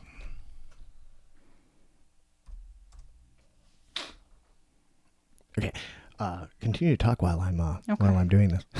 But speaking of Michelle and This one? This is very boring radio right now. Nope. You'll fucking find it. Give me that goddamn thing. I thought there was one other thing I wanted to. Kamala Harris isn't. Oh, Well, go ahead. Kamala what Harris. isn't a bad candidate. She's from big old money though, so you're looking at more of the same. Does she own a sex Career island? public. I heard she did. She does not own a sex Okay, good. island. That's No. good because that's disqualifier number one. So I was listening to the funeral of the senator that passed away. Lewis, yeah. Yeah, and I listened to all three of the presidential speeches, and God, they did it well. Actually, Bill Clinton sounded like a fucking blubbering idiot. He really did. I mean, he sounds like he's losing it. But I thought W did a really good job, and it was very, very, very fucking cool to have a Republican president come and speak at a Democrat's funeral, and he was cool about it. He's like, what was his first name? John Lewis, yeah. John. Yeah, he's like, John was a great guy, and I didn't agree with much of anything of what he said, but man, like, did I respect him for saying it? And it was just fucking like, God damn it, why can't we do that? Why can't we like our enemies? You're not friends with him on Facebook. I was mistaken. Oh, did you find it? I found him, but you're not friends with him on Facebook. So I can't see it? I can't see that shit? So basically We it can was. pull it up on your phone. Yeah, I'm too lazy for that shit. Besides, I shut my you phone just off. hold your horse. I want to finish what I was saying. Okay. But then, Obama. Oh my God, that was amazing. I'm fucking bald like a bitch. God, he is so goddamn eloquent, and I am like, I want my president. He was back. eloquent. He was eloquent. He was cool. Yeah, he spoke He at had a that. sense of relevant. humor about himself. I know you can't do like two things just- at once, but he spoke at that funeral of John Yeah, Lewis. Lewis. So bad. But I mean, it was so fucking sad, and he was so good. He was so good. But I was also saying that W did a great job, and it was really cool to have a somebody from the other side of the aisle come and be so respectful and cool. And now we just can't do that anymore. No. But you know what? We can. He can't. You know, Like 45 is a piece of shit. If whatever. Mitt Like, he Romney, can't- if Mitt Romney, like decided to enter the race right now, I'd vote for him. I'd think about it. I think I would think I'd have a tough decision to make. I don't even like him, but I like that he's willing to like just stand against the tide. Fuck. I would vote for Shelly's tea right now against true. fucking. I mean, for real. I But- don't know what the and- fuck people are thinking. But I also think that you would have to change quite a bit of Congress to get anything done. This two-party system and the gridlock we're in is just not going to change unless a third party comes in or Yeah. major changes. I know, because we always are talking about this, and then I'm always like, I already know the solution to the problem. Right. We all know the solution to the problem. We have to have runoff voting. Yep. We have to have we have to do away with the two-party system. We have to get rid of gerrymandering. We have No to one get would benefit more. money out of politics. We have Honey. to, and all of these things are absolutely and positively solvable at a local level. You can't take on the federal government. And what is the saying? I think Jesus said it. Like, make sure your fucking room is clean before you go start like bitching about other people's rooms. I think it was a JC thing, right? Yeah, something like that. Beat a man with a fish, feed him for a lifetime. I thought you were really going to don't know. say keep coming with that underground gangster shit. But But I mean, like, if we could clean up our city, our county, our state, and these things are doable, then we really are a bunch of whiny bitches. We're sitting here going, and then he's like this and that, and it's a system that we the people created. We can change it, but we can't. one of the change it. problems with democracy, like you get the government that you deserve. Yeah, it's kind of true. And I had hope for my fellow man up until the COVID stuff, and I don't have faith that we can make big changes. I don't know that we can. No. I mean, like, You've got too many people out there that are just we're so fucking fragile that we can't fucking put a mask on because we think we know better, and it's not gonna hurt us. Like, just to fucking, just on the off chance that it might help someone else fucking stay alive. You might not, like maybe you won't kill someone else's loved one. Not even a thing. Big deal. Don't give a fuck. You ain't gonna make me wear one. Huh. Yeah, way to take that stand, you fucking. we were talking about Tharg earlier, and I think he removed this post from his Facebook, Yeah. but it was a great post, but it was definitely like a mad tirade. But he basically said something to the extent of, and I'm paraphrasing him here, I'm so fucking sick of people saying that they're not going to wear a mask because they don't work. They're not going to stop. Or I'm not going to get sick from it. And he's like, you stupid fuckers. The mask is to prevent you from getting somebody else sick. That's the responsible thing to do. And so if you don't, so you're literally saying, if you're not wearing a mask, you're making a statement, regardless of whether or not you believe the effectiveness or whatever. You're saying, I don't give a fuck about any of you people. That's what you're saying. And think about it like an adult, like if I'm wearing a mask, but I'm wrong, then what am I out? Like, I wore a fucking mask, like, oh, was it uncomfortable? Was it inconvenient? Like, oh, wow, I'm a fucking man, I'll deal with that, actually that was a sexist thing to say. But I'm a grown up, whatever, like fucking, but, if you're wrong,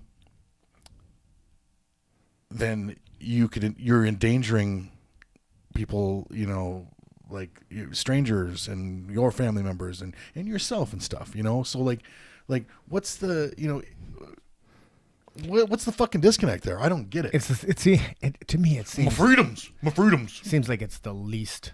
I mean, it's like, what if okay, read a book a while ago. Weird.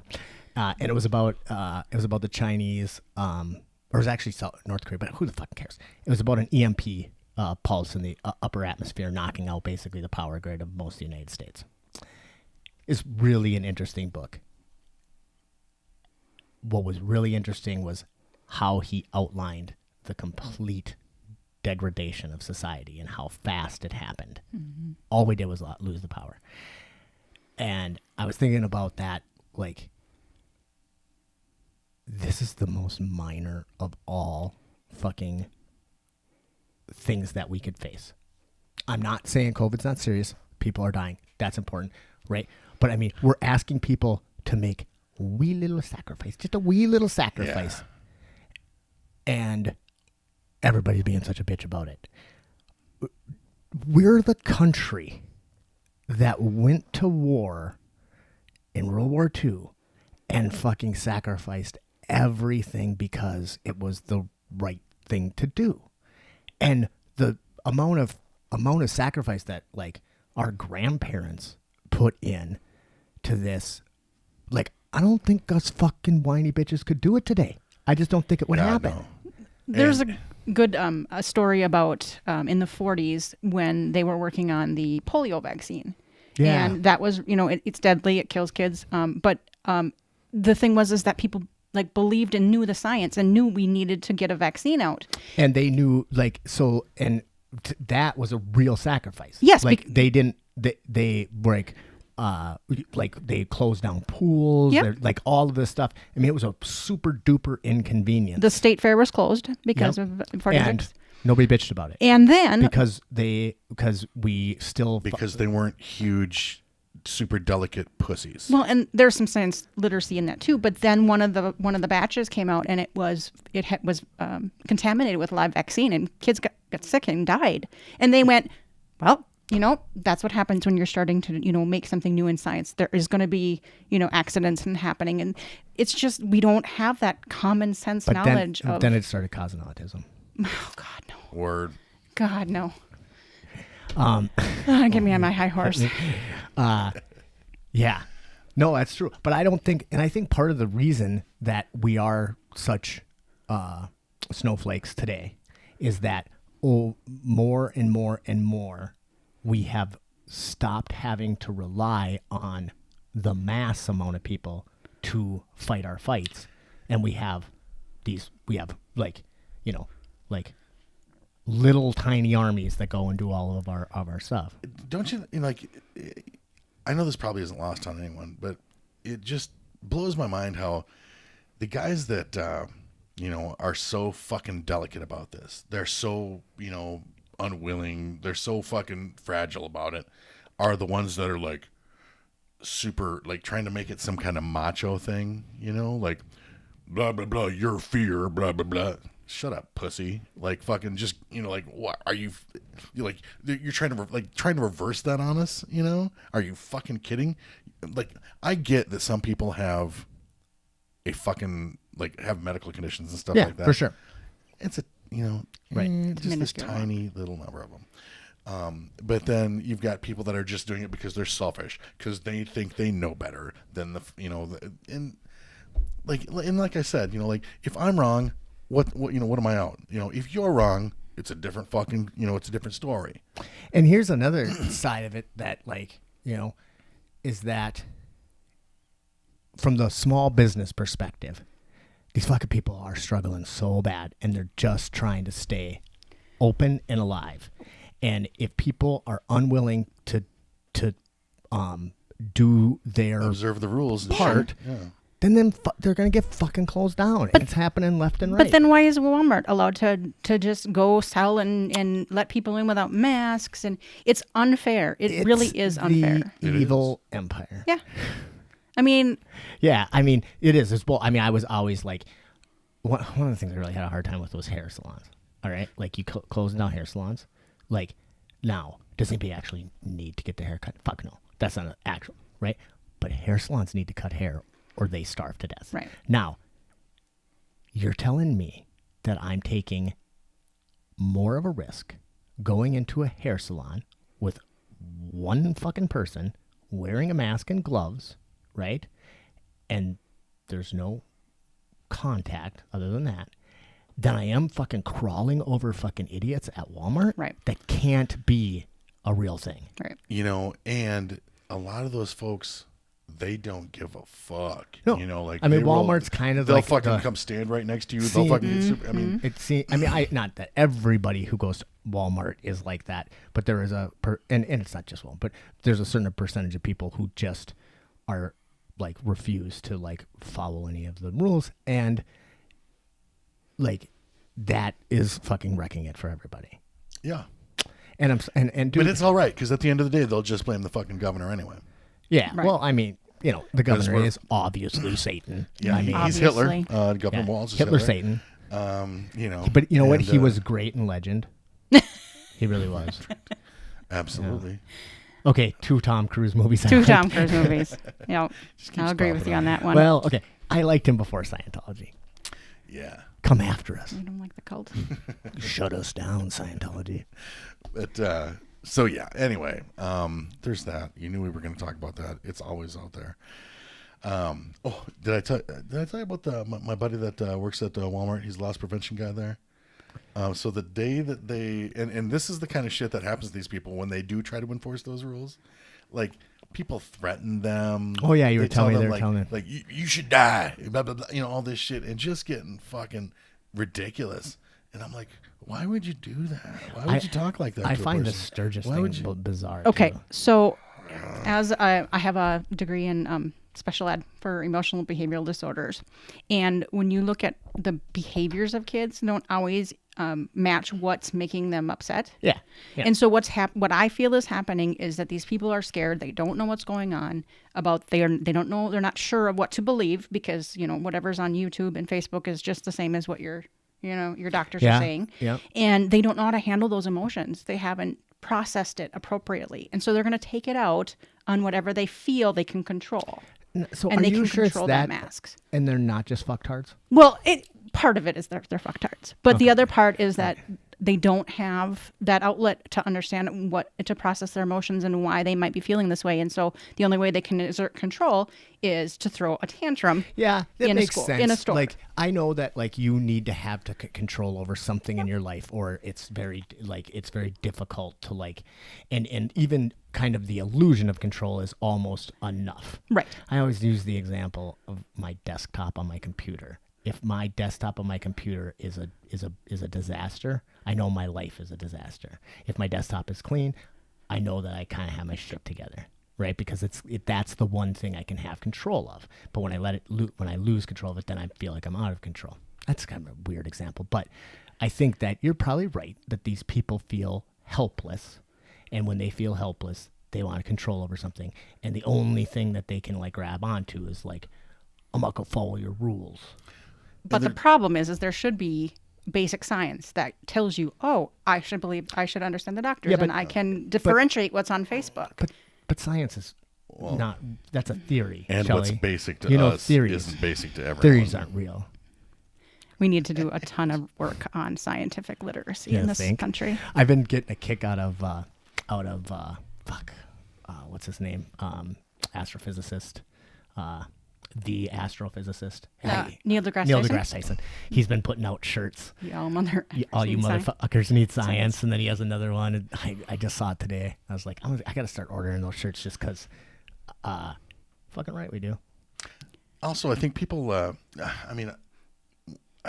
think about this all the time.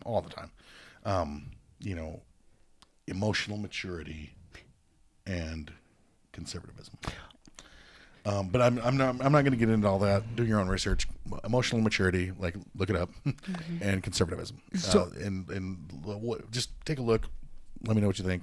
Look, you won't, but Can we talk about like whether or not it's the law to wear a mask?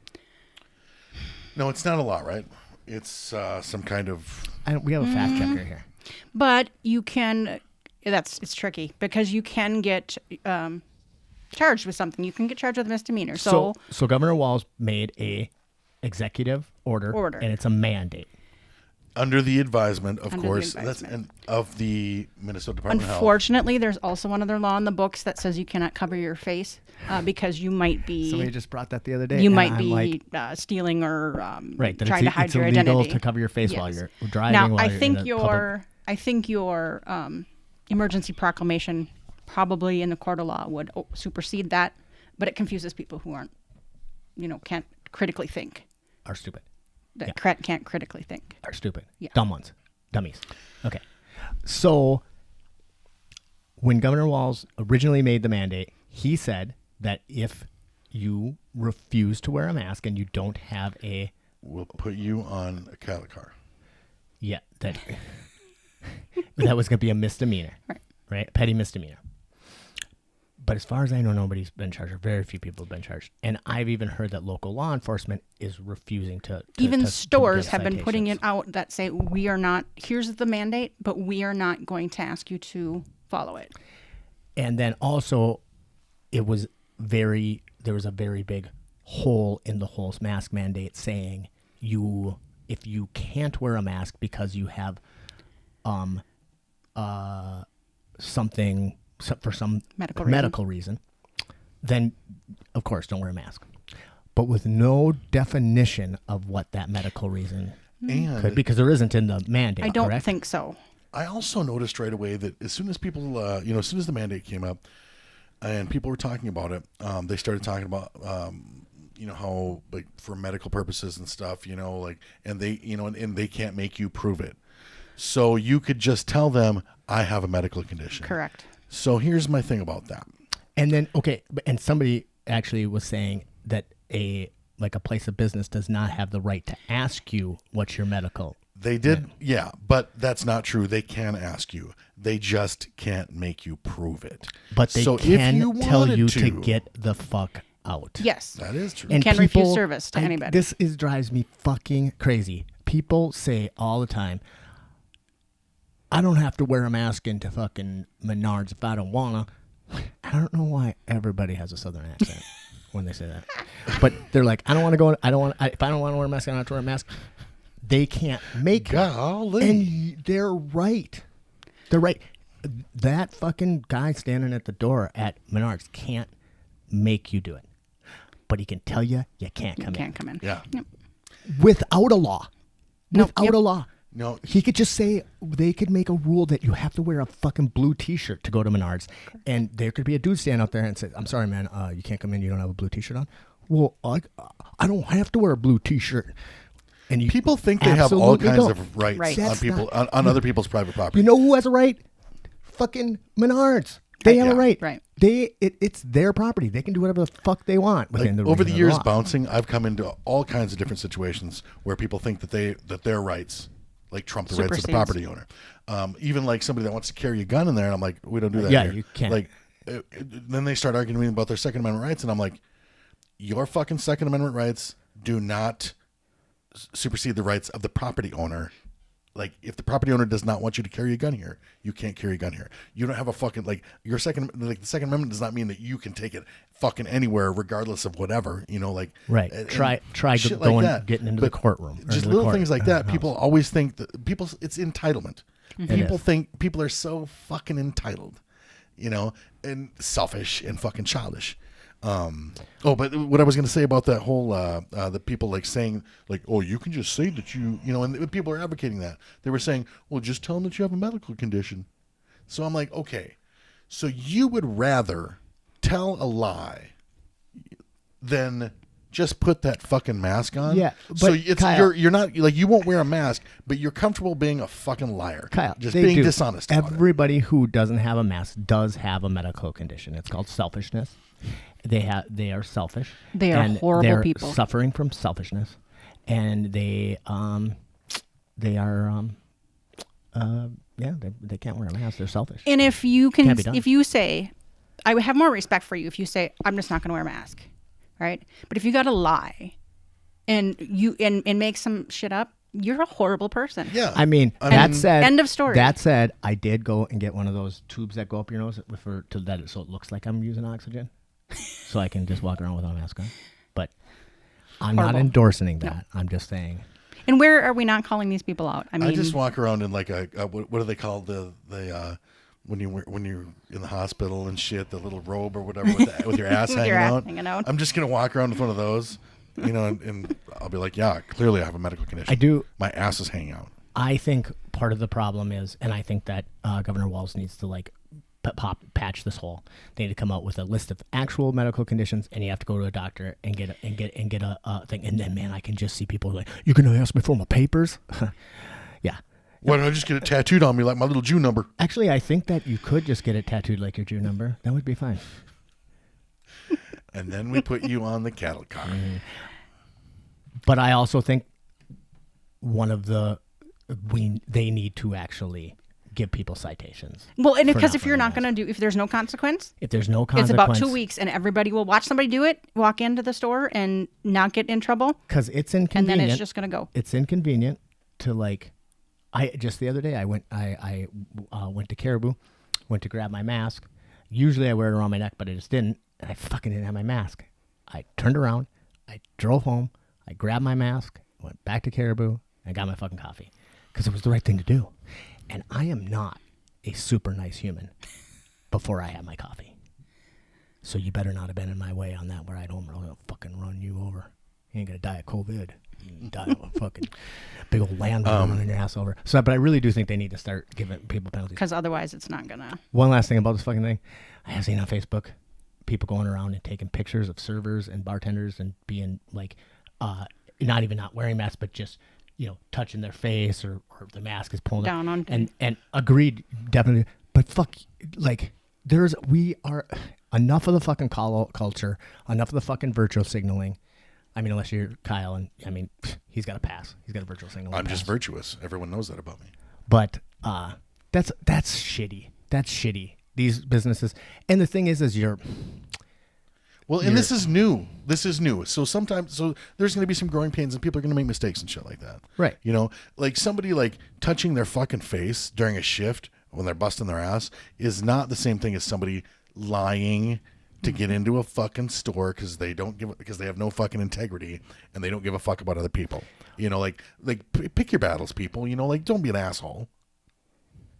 So what's Does gonna that make any sense? Yeah, it did. What's gonna happen once people start getting recovering from COVID and now they have the antibodies, and now the science isn't quite out there yet, but let's assume this is what it is, and now they're basically immune. They can't get it and they can't reinfect people.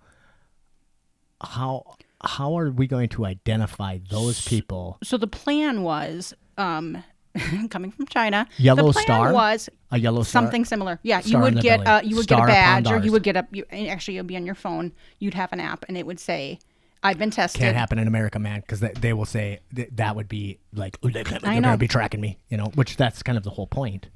But I mean, what do you want? If you want your freedom of masks, prove you've had it. Prove you have the immunities. There's no good answers to this, and it came so fast that we really didn't have time to.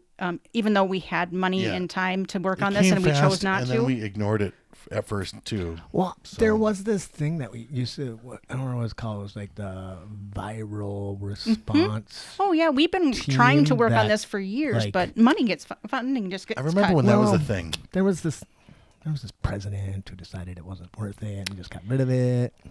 But it's been systemic. It really has. It And is systemic. But this just shows how fucking fragile our country is. Right. And if we were like to get like, we have one of like the most interesting countries because I mean we're super strong, right? In like at like I mean I don't want to fuck with the SEALs, man. You know what I mean? Mm-hmm. Like we have some of the best like whatever. But with a really what's a good analogy? We have a real weak body. We have a real weak immune system as a country. Yep. And I think that's becoming super apparent.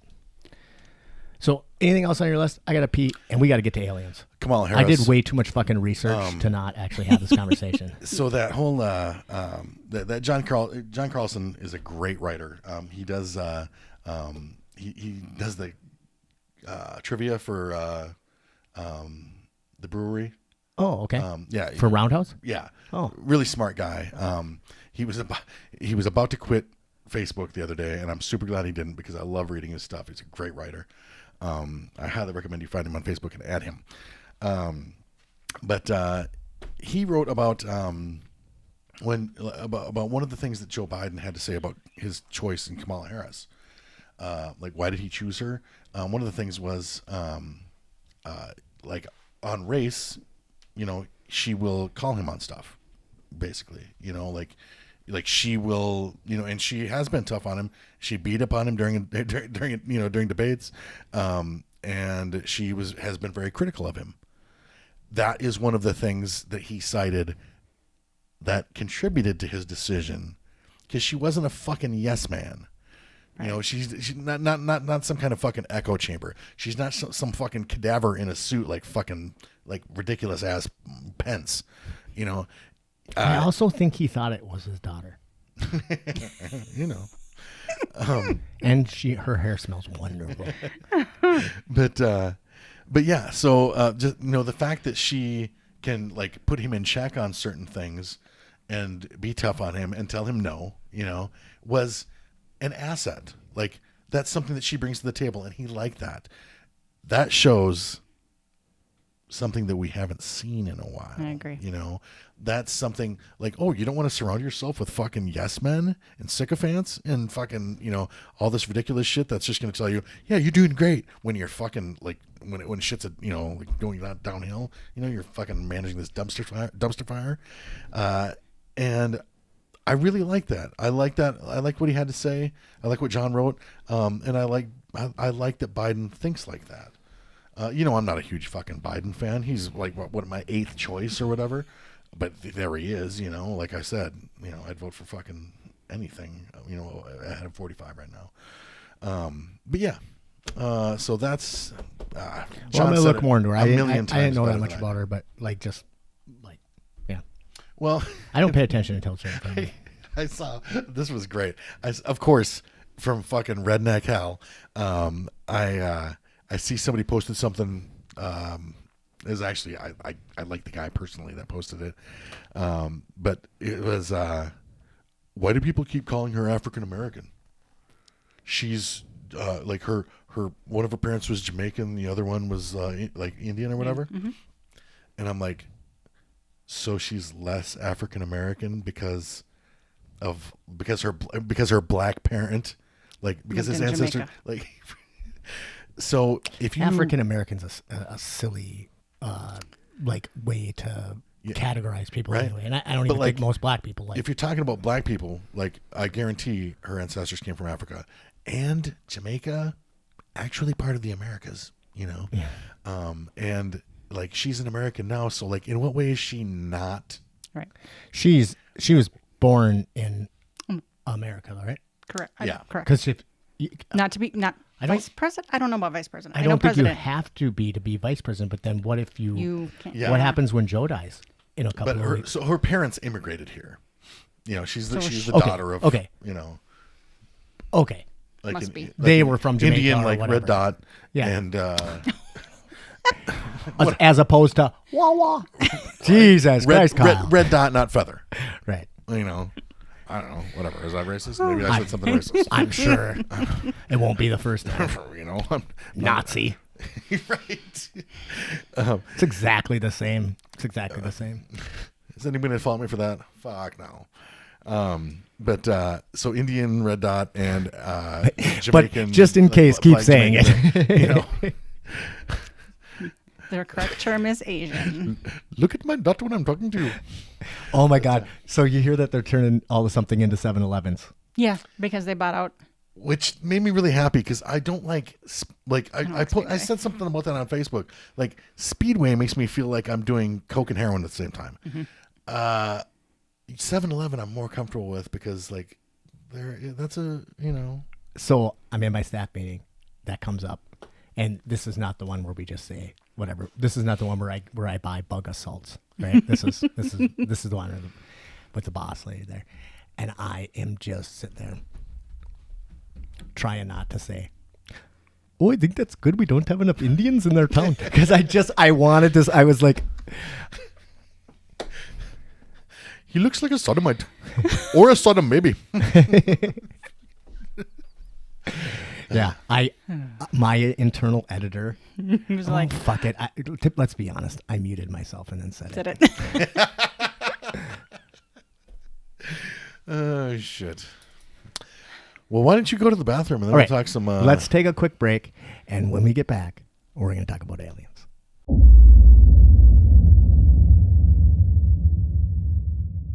Welcome back to Spitballing, ladies and gentlemen. I'm Matt Taylor. Here with my good buddy. Kyle Amundsen. And we have a Shelly Heizelman in the house. So we, as promised, are going to talk a little bit about aliens. Though, actually, I don't think that is the correct term for them. Correct. Ooh, we agree. So I don't know if you've seen, but recently the New York Times, which I fucking paid for because I wanted to read that article. Kind of pissed me off. I pay for too many things. The New York Times put out an article that was actually kind of riddled with some inconsistencies and some they made some mistakes in it. They actually had to do a recant. I listened to a great podcast about it, but the important point is that recently the government has admitted to having a organization inside the Pentagon dedicated to looking into. Okay. This story starts, though, 3 years ago. Okay, hit me. So in 2017, so it was the Friday before Christmas. Yep. So we call it the Friday night dump. So anytime there's a news report that they don't want a lot of people to know about, they'll do it Friday night. And then they did it Friday night before a holiday. Okay. And so they didn't think anybody would hear it. Oh. And basically what that said, that was a New York Times article as well. And She's so organized. and what it said was basically is, well, since we did in the 1940, well, since 1949, they did Project Blue Book, Yeah. which was really a, They talk about the value of cars. was really a disinformation campaign. It's the value of UFOs. So what it was we're going to take all these stories about people who've seen things and we're going to make fun of them. Yeah. We're going to tell them it's swamp gas. We're going to, okay. So the government's been Weather doing this for balloons and many, all that many stuff. years. It supposedly stopped and we just weren't looking at that stuff anymore. But in 2017, the article came out. It was called Glowing Auras and Black Money, the Pentagon's Mysterious UFO Program. Yep. And what it said was that we actually have been still collecting this data. Mm-hmm. And we want that money to keep going. Right. There's more things to look at. They brought in Robert Bigelow from Bigelow Aerospace. He made his money, his fortune. You know Robert Bigelow? A little bit. Okay. Yeah. He's been brought up on Joe Rogan. Yep. And then the former Senator Majority Harry Reid was part of it. Yep. And so they said, we're actually still looking at UFOs. And Harry Reid's the one that was quoted in the New York Times article about saying that they had off-world Correct. stuff. I kind of backtracked a little bit on that, but anyway, yeah. Yep. And so then it was kind of quiet. We didn't hear anything about this program. The guy who was running it resigned that's kind of how this started in 2017. He resigned out of protest. I guess he wanted to make it public. Okay. Luis Elizondo is his name. Okay, yep, I've heard of that. Yep. And so then it was quiet. We didn't really, so they kind of dumped. And when they dumped this article, they also dumped 3 videos. And so 3 videos of that the Navy had collected. Yep. Okay. These all have radar. Yep. They all have pilots. Yep. And that's what their job is. I mean, their entire life is looking at the sky. Yep. And they said, we don't know what these 3 are, but we are going to unclassify these 3 videos. The first one was the 2004 Tic Tac. Yep. Okay. The USS Nimitz. Yep. Yep. That's the one I wanted to talk about. Okay. Yep. Commander David Fravor. This is great. I don't know anything about this shit. So he was on the Joe Rogan podcast. He is a Navy pilot, Yeah. and over the USS Nimitz, the USS Nimitz incident, he basically sees this big cross in the sky. He's like, "What the fuck is that?" He thinks it's a chopper, so he flies his aircraft around it, right? And he's like, there's no rotor wash. There's no rotors. And then the fucking thing just blips out of there. And they got it on video. It's declassified. Yep. He is very compelling. And he's like not a believer. He's like the opposite of a believer. He's like, I don't know what the fuck this was, though. I've seriously never thought this stuff was real. I think the X-Files is stupid. So this serious guy, this skeptic, Total serious just, guy. boom, Is like, is confronted with this shit. what the fuck did I just see? I'm not making it up. Here's the video. What do you think? I'm at a loss. Yep. I'm at a complete loss. So, totally convincing. no to me. engines, no visible engines, no exhaust, You know, and no wings or windows. So those are 3 things that we can't have. We don't have the technology yet to fly anything like that. yep. The acceleration at impossible speeds. So At impossible speeds. Yeah. impossible speeds. And then more than twice the speed of the jets that took off. So Yeah. these are our top line jets. Yeah. He's flying basically like the best aircraft we Correct. got. Yep. And these are videos. And again, like he said, they're not saying this is a UFO. They're saying, what is this? Well, it Here's is what UFO. we have. No, actually, They so don't use the word UFO yes, anymore. we use UAP, Yeah. unidentified aerial phenomenon. And I think it's just to get rid of that stigma that came with the UFOs that the Right. government did on purpose to belittle people. Okay, I get that because I was about to say, what the fuck is wrong with UFO? You got to change it to UAP. UAP. Well, and again, because the government has tried to belittle these people and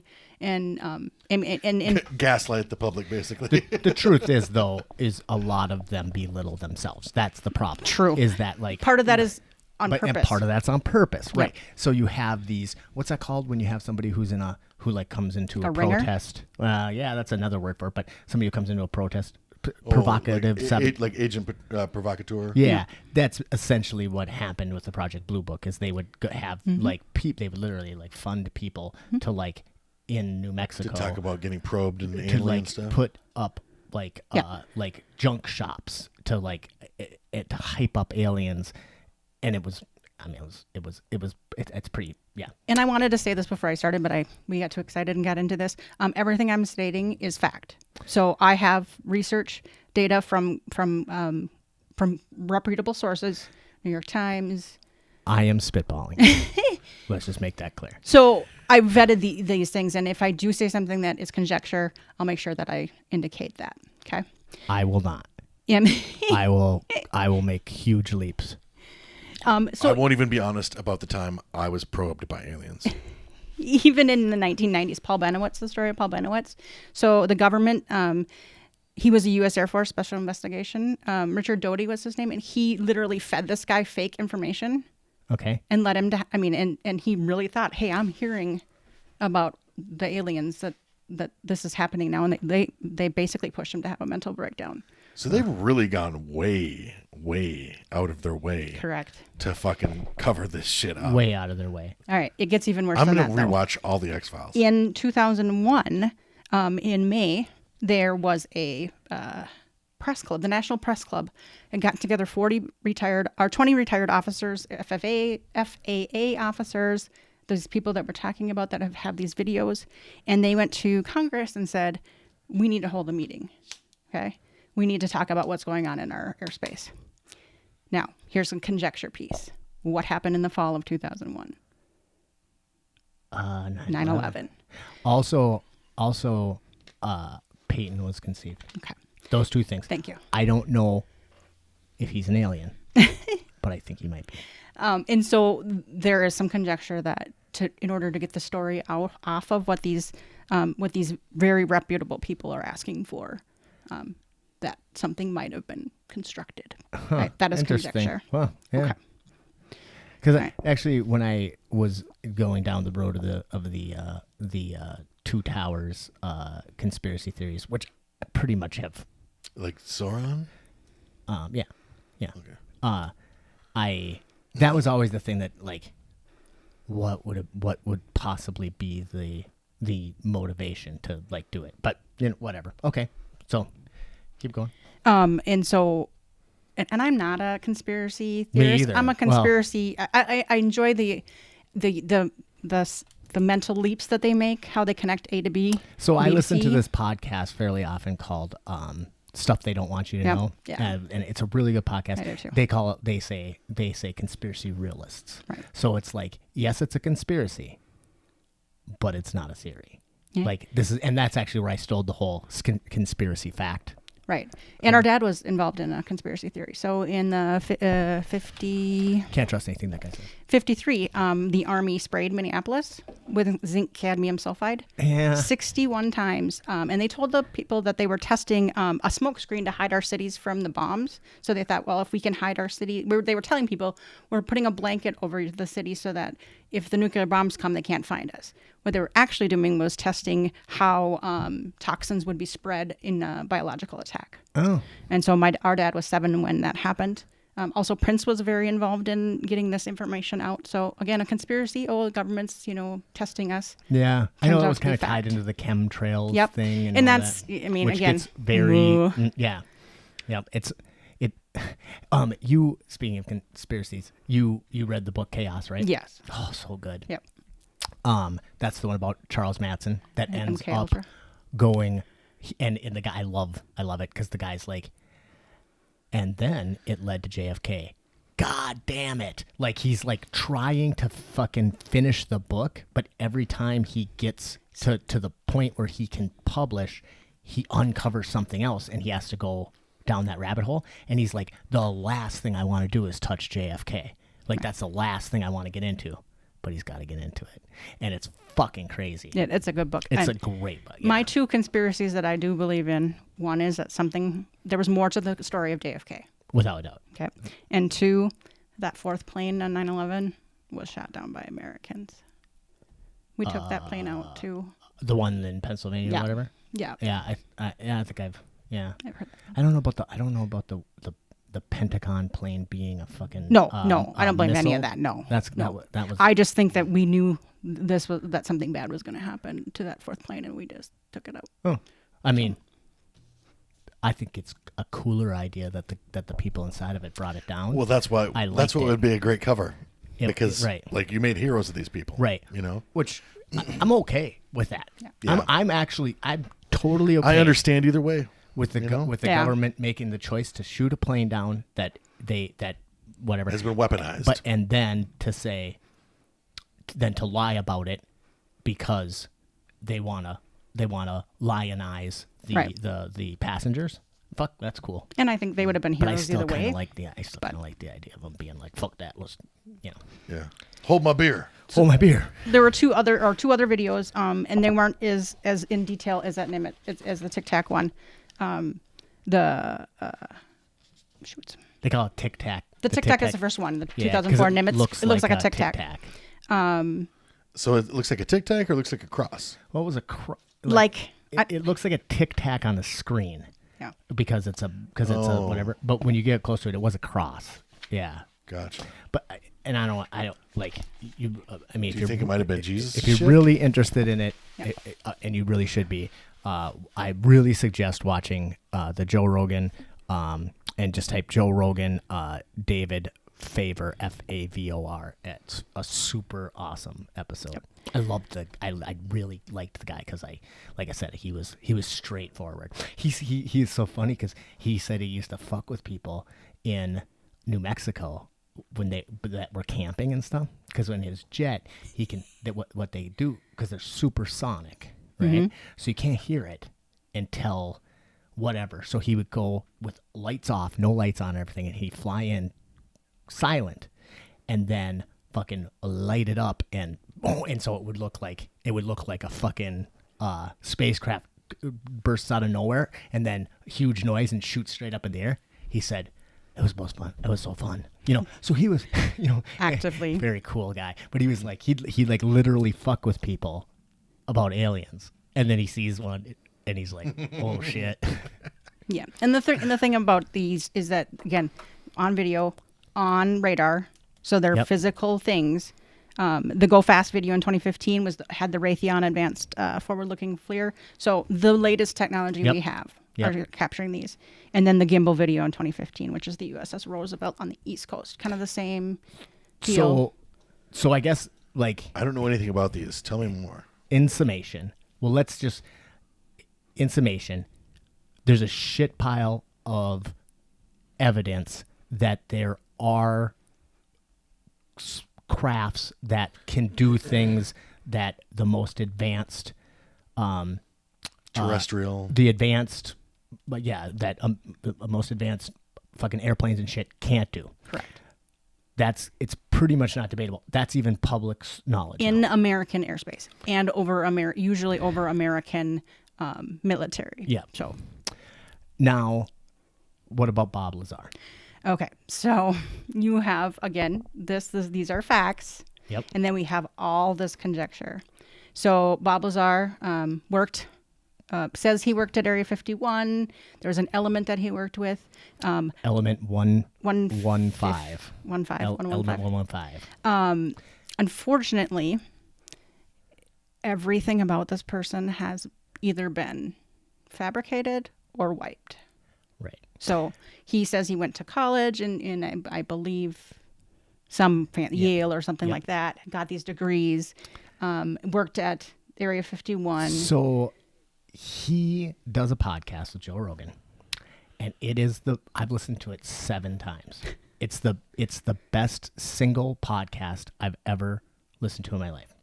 So Bob Lazar, in the 80s, claims that he worked at Area 51.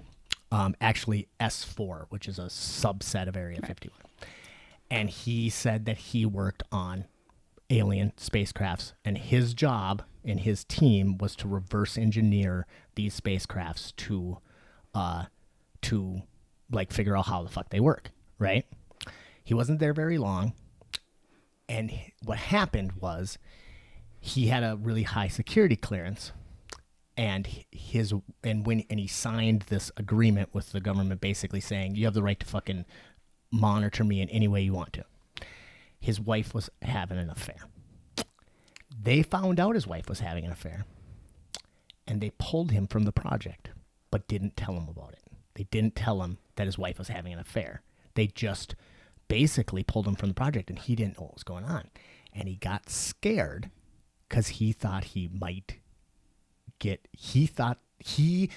says he didn't know what the fuck they were going to do, but he thought they might do something. They might take him out, right? So he was freaked out. He still doesn't know his wife's having an affair. So he tells this reporter, I can't remember the reporter's name, I should have wrote it down. either. But the guy doesn't believe him. But just says he's going to do some, he's a reporter. You don't, trust but verify.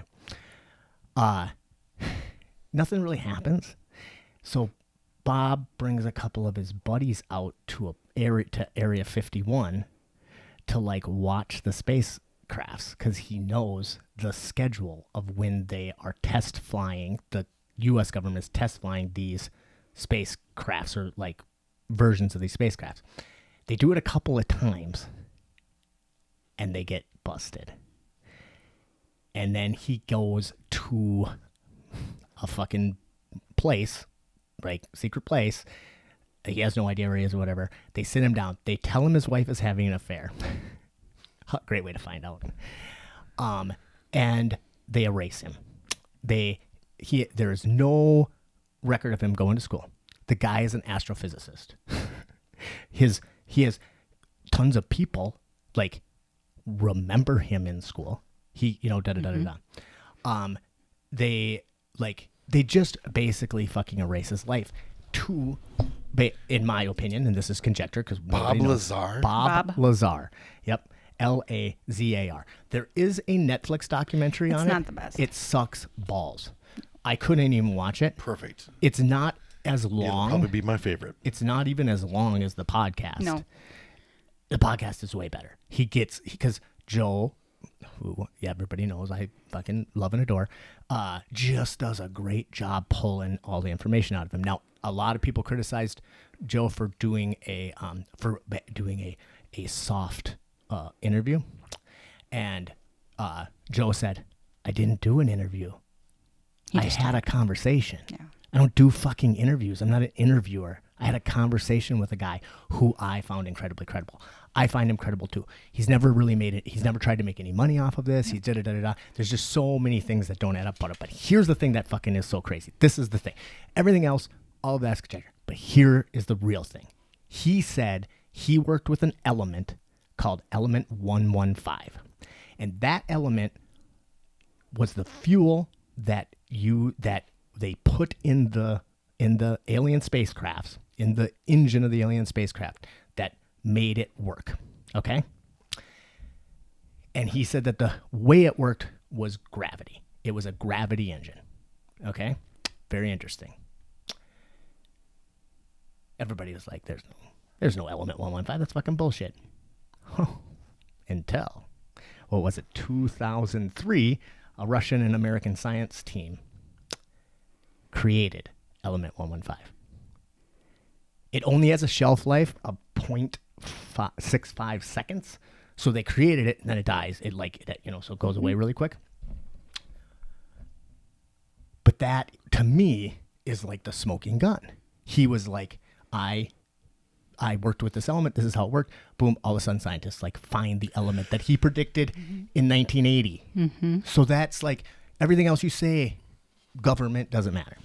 Okay, now. I also thought. One more thing that Bob Lazar said on the Joe Rogan show, and it was just he just said it in passing, but it's the part that grabbed me by the balls and has sent me down a fucking ridiculous road of research. Joe said, hey man, where did these spacecrafts come from? And he goes, I don't know.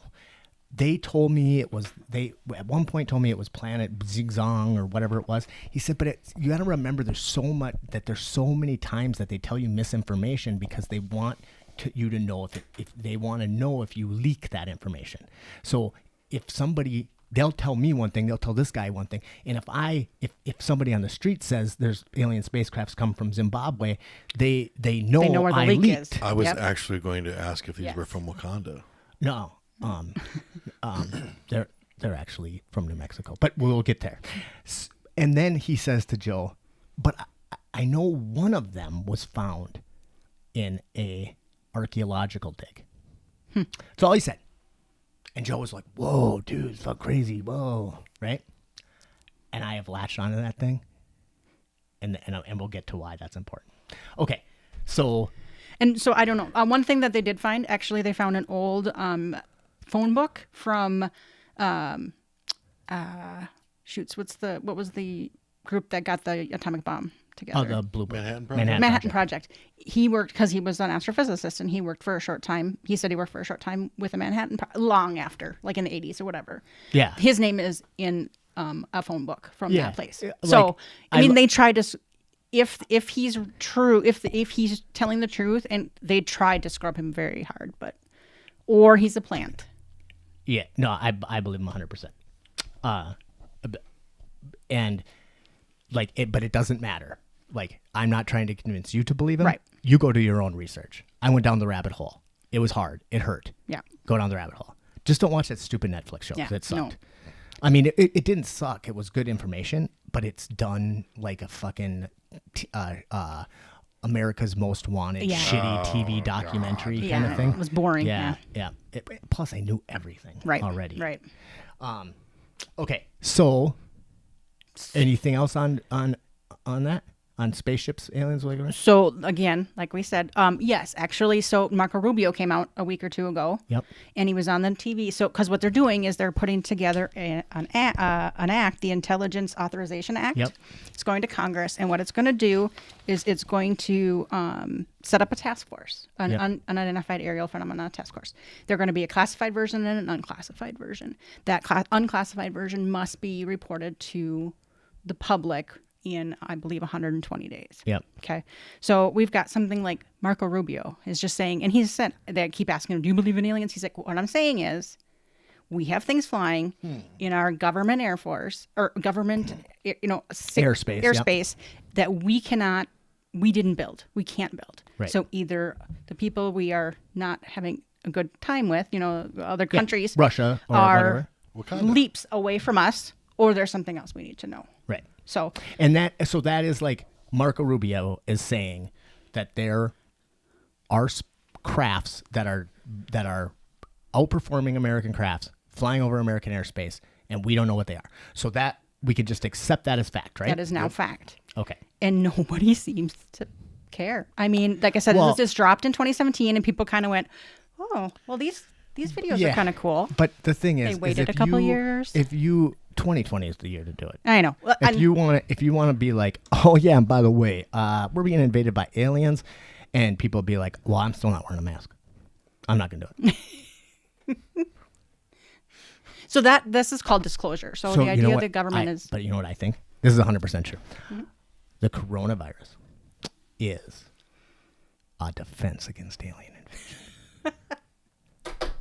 One of the world's, bitch. Or is it an alien weapon? If it is, it's a really shitty Right. weapon. Okay. But it appears that they're not aggressive. I mean, none of the videos that have been leaked They're a little proby, but Right. aggressive. Again, I'm sticking with the facts of disclosure. so opinion though. Aliens? No No fucking way. time travel. No fucking way. No, that's in my opinion. No fucking way. In my opinion, what we're seeing. I'm not going to disagree with time travel. I think it might. I think that you're actually right, but I think it's actually like a linear time travel. Okay, are you ready? Or the other one would be interdimensional. I mean, that's the multi-worlds theory, and where there's holes. So let's just take a real quick bite out of aliens. Okay. Unless there is the ability to do faster than light travel, and the only way that would be possible is if you could like harness a wormhole, fold space, something like that. Unless they have a warp drive, it's just basically a non-feasible thing. Space is too fucking big. Right. Even if there was a civilization out there that was advanced and more advanced than us, it's so unlikely. And plus, we're not that fucking interesting. So I just think the idea of it being aliens is just a no. We would be like reality TV for them. Exactly. Which I mean, We'd be the Vanderpump Rules of mean, the universe. you know, like that's a possibility. I just can pretty much think aliens are bullshit. I don't even like time travel movies. They hurt my brain. Okay. And from what I understand, and I'm obviously not the smartest fucking guy in the world. Close. But time travel I have a hard time with. Interdimensional travel, I don't know. But I figure we should probably kind of go with Occam's razor. And for those dummies out there that don't know, I watched Contact, so I know what Occam's razor is. The easiest, simplest the most, answer. yeah, the most obvious solution is probably the correct one. Okay, and here is what I think, but I gotta lay the scene All right. in Fair Verona. Okay.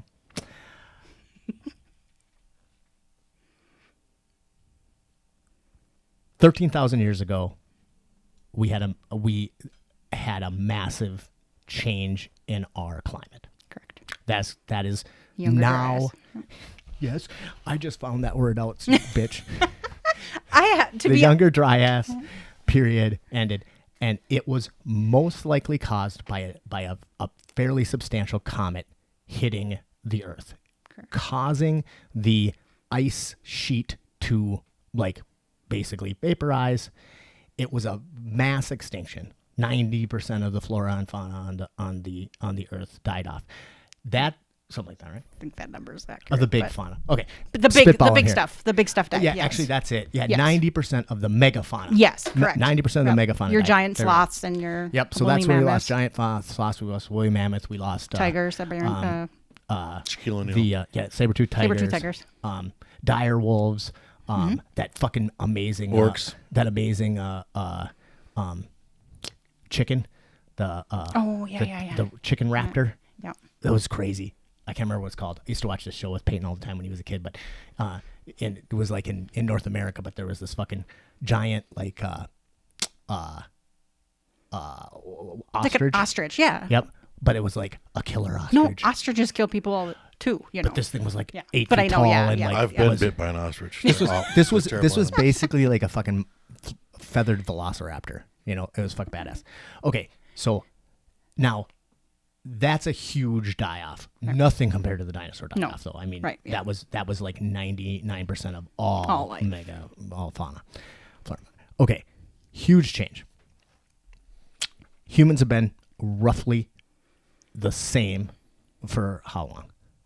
Like, we haven't really evolved in 300,000 years. Yeah. So Right around that. 500,000 if you Yep, maybe 500,000.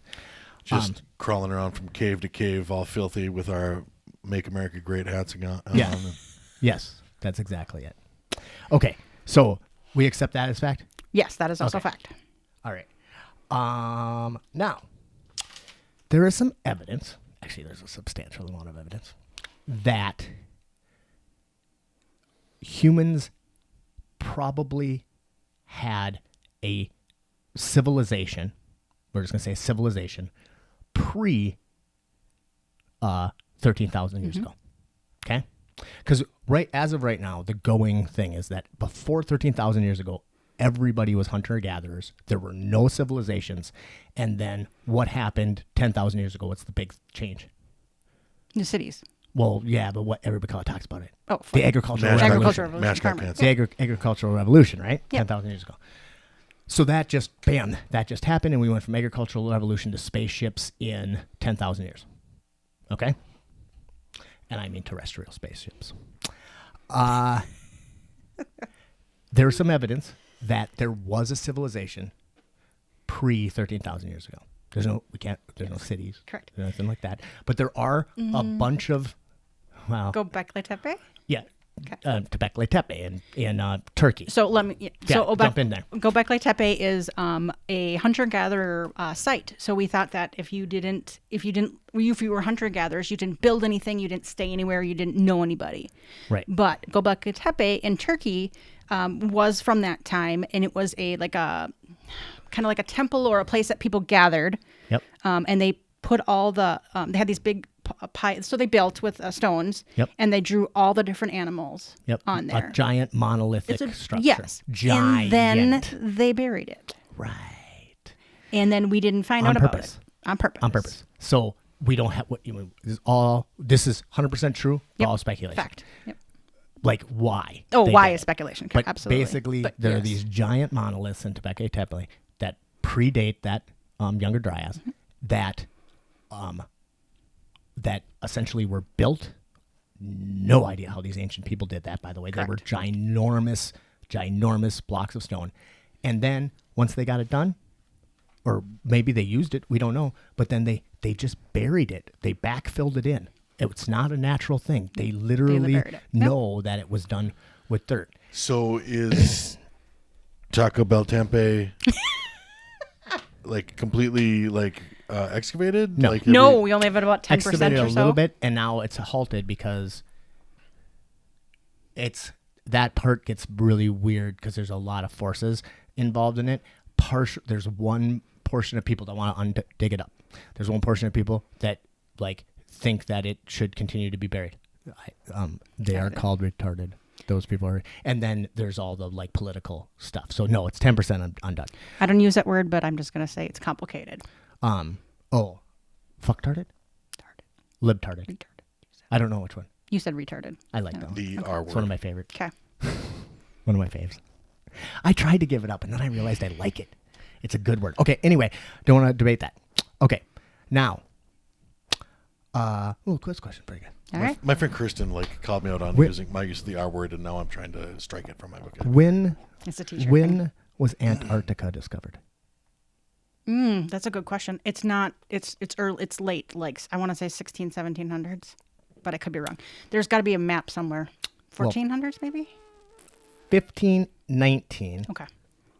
A Spanish ship sailed past Antarctica and saw the coast, that it was there. But that makes sense because that's really rocky seas, and it's not like something that you just go down there for fun. Yeah. So it's a horrible place. You're not like, oh, this place looks fucking sweet. in Let's in stop. a boat with oars, But when was it first actually discovered? Where people went there? Oh, people. That's the century. During the thing. 1800s. 1820. Okay. That's when we still, this 1519, most people didn't believe that it was believe it actually was. there. Yeah. But 1820, they were. We actually didn't explore Antarctica till the 50s. The first known map that we've ever had is from 1513. Okay? That map shows a clear topographical drawing of Antarctica. Now, how the fuck is that possible? Yeah, I 15, have not 13, heard this 6 one. years before anybody even knew that Antarctica existed. There's a map, the oldest known map of the world, has a topographically accurate, not super accurate, but accurate enough to be, that's fucking Antarctica, right? How does that happen? Can I rain on your parade? What? Maybe it's Accidental? no, Seems it's ridiculous. forgery. It's not Oh, that no, old. no, it's 100% that. No, it's not forgery. Nope, it's the map is called the Yeah. Piri Yep. Rias map I've seen of 1513. a documentary on it, which it appears to be. It appears to be So authentic. that's one possibility. Let's put, because we're trying Occam's razor here. Maybe it's just a fucking fake, but that fake would have to have been made in the 50s to Right. make that Correct. Yeah. People were full of shit back then too. we've had the map before the 1950s. So even if it was a fake, let's say it's, So why would it let's say have to be it's made a before the 17 50s then? Because we didn't know what fucking Antarctica looked like till the 50s. Okay. So Wasn't explored, or at least 1820. Like 1820 is the first time they went to Antarctica, but it's not like they did a do you know how hard it is to like yeah, if you look at the early maps of America, they just see the coast and then they just kind but of you can guesstimate kinda what the other side is. But once they actually explored America, Yeah, you they see got the a pretty maps decent getting map. pretty decent. They're usually America's way bigger than it's supposed to be, and everything else is smaller. But yeah, that you kind of have an actual coastline. Well, this map has a coastline of Antarctica. Well, this is how I believe. I don't actually believe. I believe this, but I obviously didn't come up with this. Okay. Obviously, that map was a copy of another map. That was a copy of another map. That was a copy of another map. That was a copy of another map. I mean, that's the way fucking maps Yeah. worked. You the map maker never just went like, okay, so tell me about that place, and then they draw it out. No, I mean they're taking. So it it's a map of the cumulative. coastline. It's So it's it's an a map of the accurate map. world, but it has the coastline of Antarctica on it. A Accurate. But isn't it- topographically accurate. So somebody would have had to actually see it and map it and Yep. and Somebody would have had to see it and been able to map it at sometime before 1513. So, the Library of Alexandria, right, Okay. was destroyed. Yep. Right. Supposedly, the Library of Alexandria was the greatest archive of maps ever. You know that human history of it. Yeah. Now, if I could do time travel, that would be what I would do. Is I would like to go to Back to the- But then you'd have to like learn Sanskrit and all kinds of shit. just want to see it. yeah. I'm good. I don't actually want to read that shit. Okay. So It's not on audiobook. obviously, even if that map was made of copies of older maps and older maps and older maps, no time before 1513 did humans travel to Antarctica. Seems very unlikely, unless they did it a really long time ago, Oh, yeah. like pre-1300s. So that's a piece of evidence that there was a civilization that was at least seafaring, which is a high technology, yeah. more than 1,300 years ago. Okay. If Now- you say Atlantis, I'm out of here. No. Actually, it's Atlantis isn't a bad little piece of information. It's as Again, it's the lost civilization. Let me jump to this. Yeah. Flood myths. Oh, Okay. worldwide. So just Google Yep. lists of flood myths. So Hundreds and hundreds and hundreds and hundreds of every cultures. major culture in the world has some form of flood myth. Yep. It's pretty standard Yep. as far as what happened. The time, obviously, you can't Yeah, it's dictate not- time because yep. a lot of these were It's written. Ancient times. But and then from In the the science time of the piece, gods. we've been trying to put some things together. Like there was the Black Sea had some weird issue with geology and it could have automatically flooded. So we have small ideas. Yep, but those But are it all doesn't regional. We don't Yep. have a national Or a global. global. And the theory. only Yep. place that oddly lacks any kind of flood myth is Sub-Saharan Africa.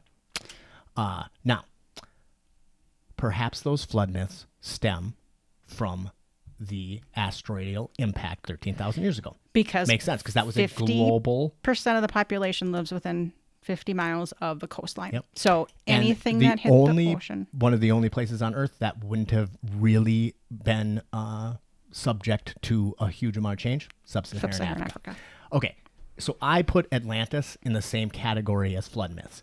It's not Atlantis. It's the idea that there Of a lost was a civilization. civilization Yeah, that fair. that then was taken by the sea. Atlantis is one of thousands of cultural myths across the globe of people there was this ancient race of people, and then Yeah. they were destroyed by the gods. It's it's Timeless. fucking just Yeah. timeless, right? Okay. Now Egypt comes about. $5,000 ago, right? Emerges out of nowhere. There's no evolution story of Egypt. Egypt comes fully formed. All right? They have an advanced and complex religion right out of the gate. They have a written language right out of the gate. And they have the ability to make Build amazing megastructures right out of the gate. It didn't start out as a like a little village, like over thousands of years. They accumulated this knowledge out of the gate from the actual, or like the approved archaeological records. Like the first pharaohs and all that. Actually, not. I don't want to. That's actually probably not exactly true, because there was a couple of different. They had 3 different periods, so I don't actually think they had pharaohs in the first period. But they had this complex religious political structure. Boom. But But what? Göbekli Tepe did. People did that 13,000 years ago. So I think the You're making my point. building, that idea More of than building, 13,000 years ago. yeah, more than the building of those things were known. It just either they didn't survive, or Okay, so what you're saying is yeah, they can make giant structures more than 13,000 Right. years ago. so they can make those 5,000 years ago too. But like, if there was no civilization from the time of from 13,000 years ago till 5,000 years ago, like, where was that knowledge then? Like the knowledge of being able to build. Do you think like So they rediscovered it. like Like what, it never in a- was. It wasn't passed down. Well, there were people, because there has to be Oh, people, for sure there's people. to continue the lineage. So how did they rediscover it? Like these are That's just what I'm saying. Did they hunter-gatherers? rediscover it, or was it Like was is it it in a box handout? somewhere? Like No, maybe it was in a box. like an ark. Do you think it could be an ark?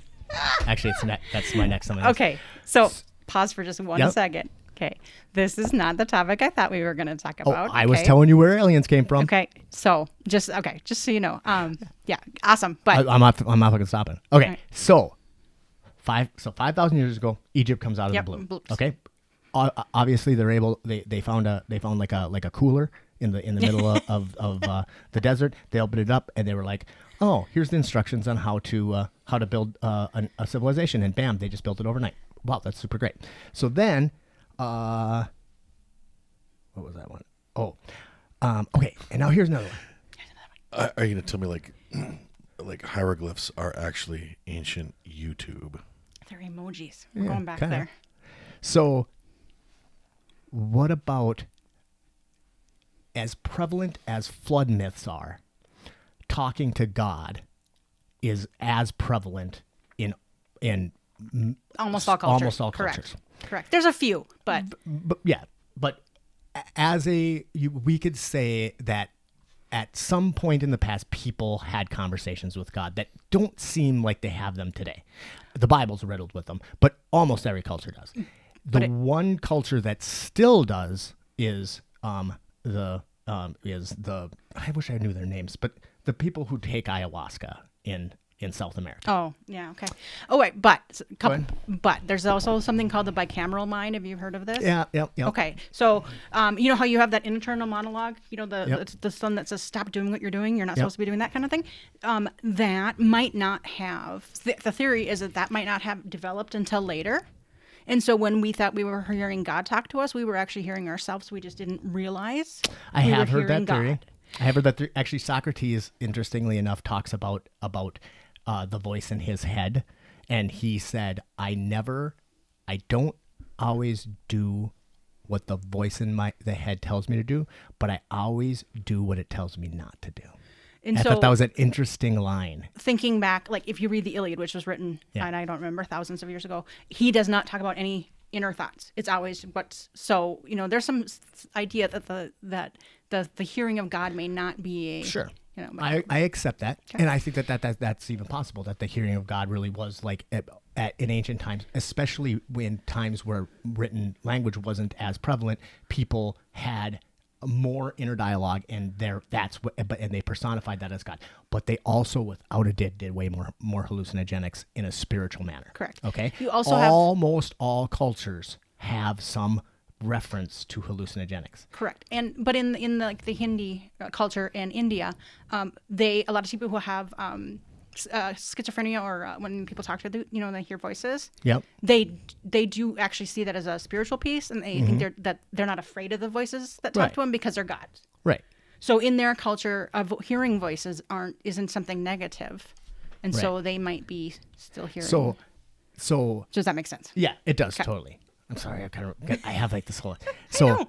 And I love disrupting you. It's awesome. The idea that people have taken hallucinogens in a spiritual way for forever. as long as whatever, but how the fuck did they know what those how to do those hallucinogens? Let's take ayahuasca for example. Ayahuasca is made out of the capi vine and the viridis shrub.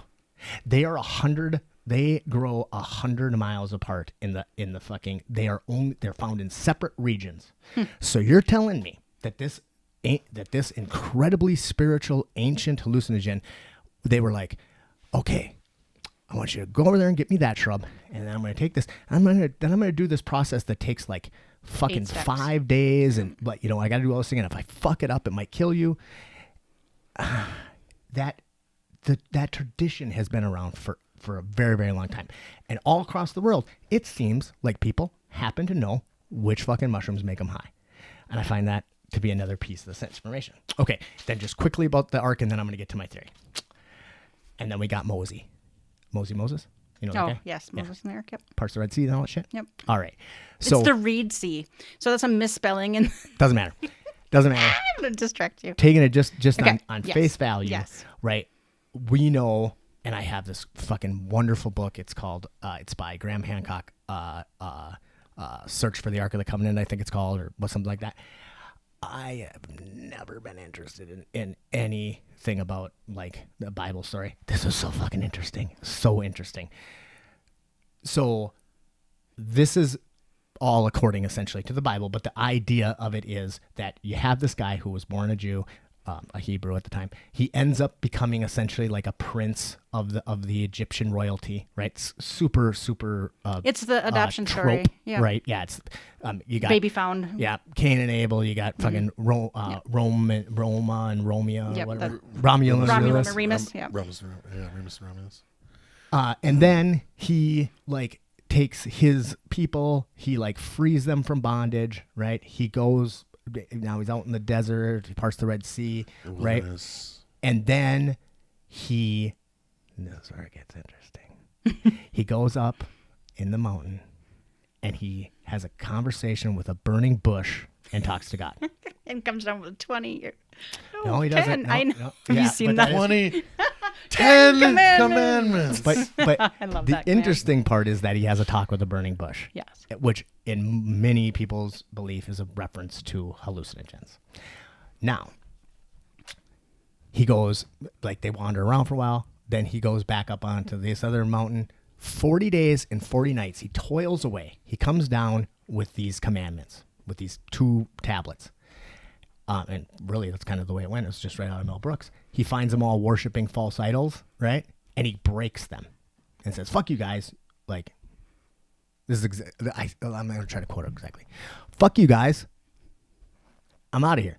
So he goes back up in the mountain for another 40 days and 40 days. And when he comes back, he's carrying 2 new tablets. But these tablets are translucent. All right. This is like, apparently, right? And they have to be put in this fucking box that's made of gold, that's lined with lead, that blah, blah, blah, blah, blah, blah, blah, blah, Correct. blah. That It if has you the touch, two cherubs on the you get top, and if you sick. touch it, you die, blah, blah, blah, You blah, lose blah. your hair and your teeth. These are He very is common signs of Fucked up when he comes back radiation down, and from poisoning. after that, he wears a veil for the rest of till he dies, right? The Ark, throughout the entire Old Testament, is fucking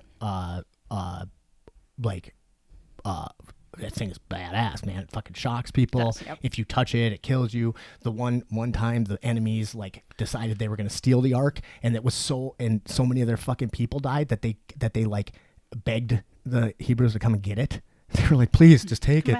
Fuck, this thing's killing us. Because you have to follow all these rules. And then, boom, the Ark disappears from the Bible and is never talked about again. It's never referenced any other time in the Bible. Any questions about any of that? Do you know what the word ark means? Well, it means vessel, and it is. We've talked a little bit about this. So, like the Ark and the Noah's Ark. Grail Oh, are the same thing. Those words are the same.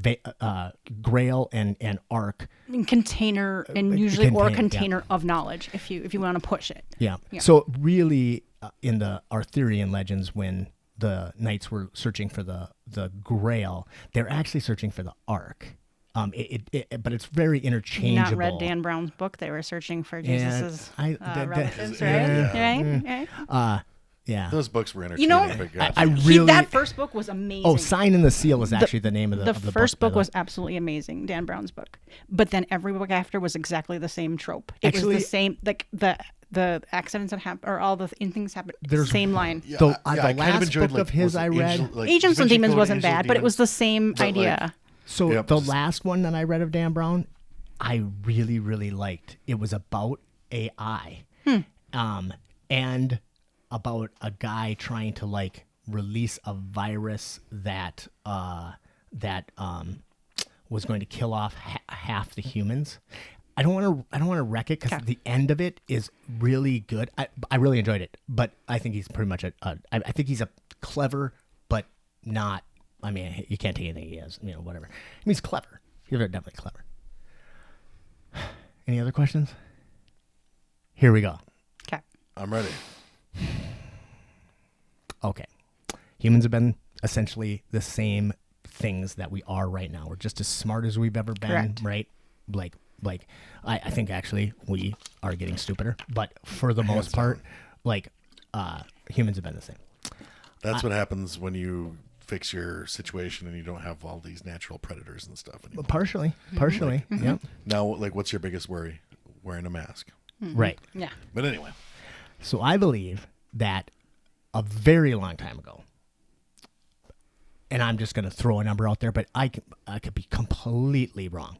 There is no way to know, but probably at least 50,000 years ago, a group of humans started to not evolve, but started to advance their technology above and beyond the rest of the world.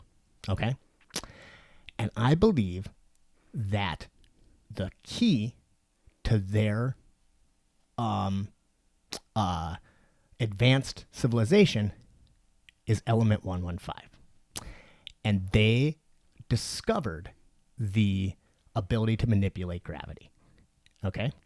And if that is true, it would make sense why so many very ancient things are so goddamn big, right? Why, you got Tepley, you got I can never say that. Yeah, no. Taco Bell, you got Taco Bell Tepley, Taco Bell Tempe. even the Sphinx and so on and so forth. Okay, so able to manipulate gravity. I don't think that this ancient civilization was worldwide. I don't think that though I do think that they visited worldwide because you can see their fingerprints all across the world, but you don't. It isn't Crop like circles. no, those are bullshit. It isn't. Disinformation. It isn't. It wasn't like it was a global civilization. It was at some point a highly advanced but relatively small civilization, and they were kind of like the keepers of the ways. Okay, what are they called? The people in Samaria. It'll come to me. Okay, Sorry. the keepers of the ways. All right.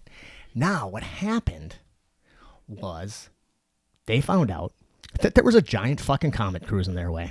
All right, and they knew this. They were pretty advanced. They're pretty smart. So they knew this far in advance of it, and they prepared for it, and they basically hunkered down. All right, and bam, the world gets hit, and basically everything's gone. But of course, this ancient civilization, homie's okay, right? They're fine. Then they reseeded the world. And went around, not like reseated, right? I did the humping motion for those of you at home. They went around the world and they found hunter-gatherer tribes that survived the cataclysm. And they essentially taught those hunter-gatherer tribes how to become civilizations. Damn it. Yeah, and dance. I was so close. Actually, mostly, they taught them how to use drugs. They taught them how to talk to God. They taught them how to... they taught them so many of the basic tenets of humanity are cross of huge cultures. Plus, so many technologies were essentially invented all around the same time. In a big time frame. Right. I don't think that these people, they're just people. I don't think they ever left. I think they've been around and watching humanity the entire time, right? I was thinking of the Anunnaki. Have you heard of the Anunnaki? Oh, yeah. That race of beings that are like watchers, and they're just a little bit bigger. They're human. Yep. They're just a little bit bigger. They're just a little bit smarter. Which would make sense because if they were an advanced civilization pre-Ice Age, they obviously had way better food than the average bear. They also were I don't know about I think that there was I don't know, but they had gym memberships, Wi-Fi, all that shit. No, the Greek gods. There's a very interesting and actually I think similarity. Greek kind of there's definitely some possibilities, but one of a really really good example of this is the Aztecs. The Aztecs believed in this god called Quetzalcoatl, who was a white bearded man. This is crazy. This one is crazy to me, honestly. Came to them in the long ago and basically told them not to sacrifice humans and taught them how to grow corn and essentially. Now you got to remember that the fucking Aztec civilization was the most advanced civilization on the planet when we wiped them out. When the Spanish and that was part of the deal when they showed up. They're like, oh my God, that's God, Yeah, because that's our white guy with But part of it was that and was, by the way, saying, hey, wait a second, I don't think you should be sacrificing people. That seems a little weird. That's against Christ. But wait a second, our God's been sacrificed. So, it gets a little confusing, gets a little muddy, but very fucking weird, right? Very, very fucking weird that the Aztecs had a god that taught them how to do these things and basically essentially told them to fucking be nice to each other, which seems to be kind of a trope across the thing. Okay, so. But to be clear, most of the people who died were from diseases. They did take them over, but the vast majority, but not up to 90% of the population. Talk about a rude awakening for indigenous cultures around the world. Hey, look, the white people are back. What's up, guys? We missed you. How you been? Oh, why are you doing that? Oh, why? What's wrong? Here's a little thing. Here's a little thing called smallpox. Get all your bedding on sale on Columbus Day. This is kind of a little bit of a sidetrack, but it just is interesting. There's a book that is from a guy, a priest. And what are they called? The weird ones? Whatever. They're all weird. Yeah, but Jesuit. He's a Jesuit priest who went down the Amazon River all the way to the Gulf or whatever. It makes me want to watch the and back again. Up. Yeah, in very early, post this is the conquistadors. And he wrote about the incredible civilizations all along the Amazon River with people fielding millions of soldiers and glorious huge cities that had populations in the millions. Now he's a Jesuit, he's like whatever. It was dismissed as complete fantasy. When he got back, nobody believed him. They said, "What the fuck are you talking about?" It became almost a joke in academic whatever. Like, it was dismissed. But now they're starting to find them with lidar. It's there. There are cities all along the Amazon that literally held millions of people at a time period when fucking London, which maybe was the biggest city on earth comparatively, had 30,000 people. Yeah. And I was just watching a thing last night. It was fucking, they were talking about how like the and literally misconception of people, shit streams. What do people what do people think it was like before like white people got here? Teepees and like wigwams and shit like people don't think about such like civilizations like Cahokia and all this Well, just because the farther Mississippians. south you got by far. just because you don't have advanced. buildings doesn't mean you don't have culture. You know what I mean? Well, Their actually, culture the big was thing phenomenal. was the Aztecs just didn't have steel, or like we didn't. Right. The fact the resources. that they didn't now. But did they lead rich, full lives? Absolutely. Did they have culture? Well, Absolutely. Yeah, man, well, that's a tough one. I know there's the whole thing about like cultural, like we want to judge them through the lens. Correct. The motherfuckers did human sacrifice on a mass scale, right? I mean, a mass scale, 4,000 people at a time. But is that any different than a prince or keeping you in slavery basically by farming? You work the land and then you give all the food to me and then I'll send you off to war by the thousands. To me, there's no difference there. It's just, and that they were cannibals, and that they fed the dead to the slave pens for the next sacrifice. Them motherfuckers, I can go on a limb. Them motherfuckers were evil. All right. And there's a really good book, an old book I read a long time ago called The Redemption of Christopher Columbus. It's by Orson Scott Card, the guy who wrote Ender's Game. Ender's Game. Yeah. Fucking cool ass Hammer book. Slammers, a bunch of Cool ass shit. book. I don't want to wreck it, but the premise to it is that basically there's a future race of people that are trying to fix the past, and actually Christopher Columbus was a fix, because in the original timeline, the Aztecs found gold or found steel and conquered the world, and it was the worst fucking world ever. I'm gonna push back on you on that because Which I part? think the fact that they were evil. I think they ran their society as they saw fit. Actually, feeding people it's resources. I mean, they had a limited resources to begin with. I think it is as hard to defend the Aztec culture as it is to defend like the Nazi culture. I was just gonna say, are the were- Aztecs Nazis? Yes, because they were racial purists.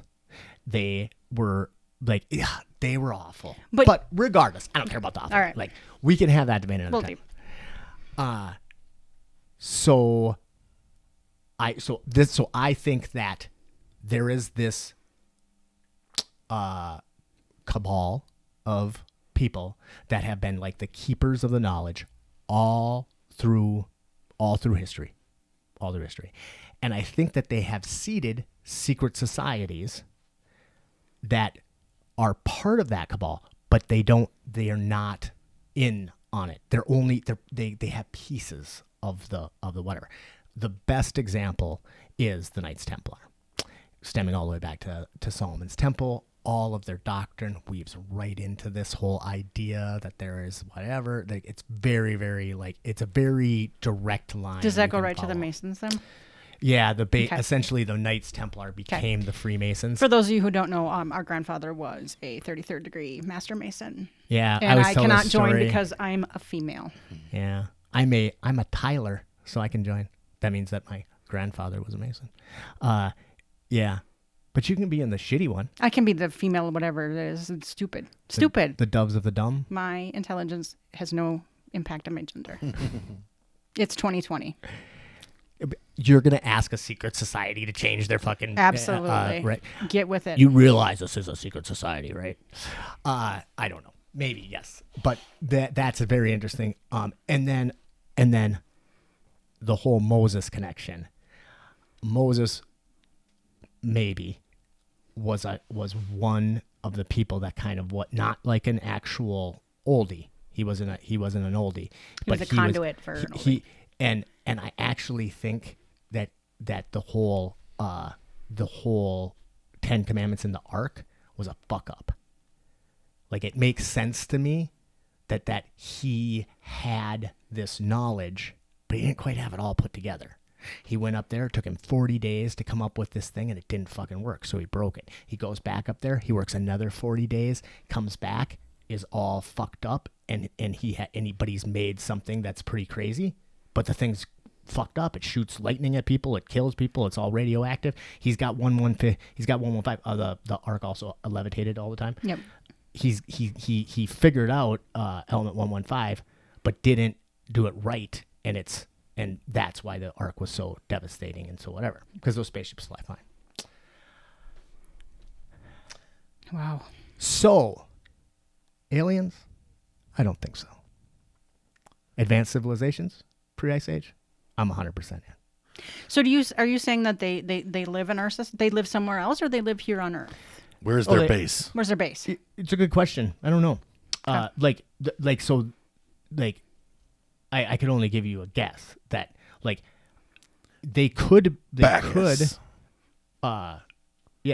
is some, and so then you end up getting into really real weird conspiracy theories. There is some people that believe that at one time there was a colony on Mars of humans that were these. It was not like we came from Mars, but we colonized Mars, and then that colony failed, and there's remnants of that colony. But we just don't know. We just don't know if that's true. There's been crazy theories about people from the center of the Earth forever, and there's shit piles of people of pilots and ship captains going back from forever, talking about spaceships essentially flying out of the ocean. Possibility.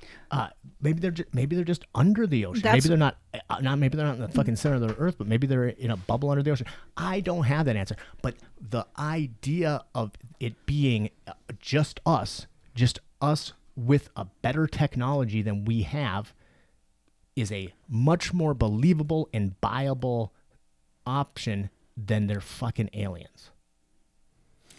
I wonder if Donald Trump is one of them. And then one argument that people make is they're like, well, if there was this incredible advanced civilization from the before, and then there was this big catastrophe where it's like those cities and the ruins and all that stuff. And it's we just found in Göbekli Tepe.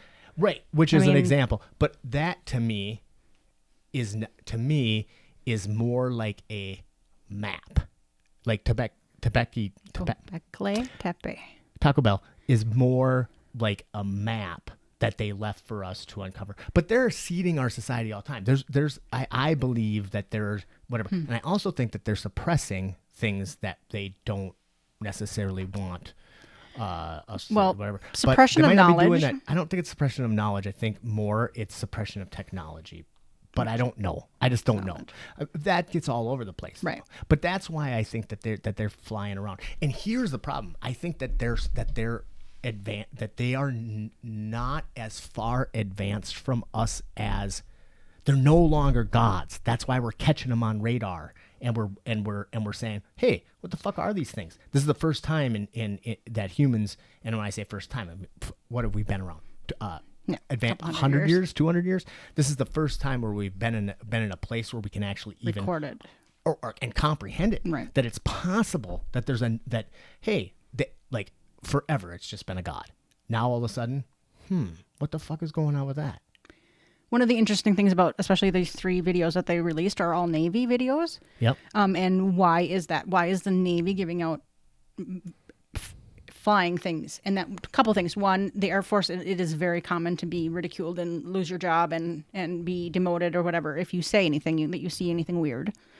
So that's a pretty long basis of fact that if you say, hey, I saw something weird, you were looked at poorly.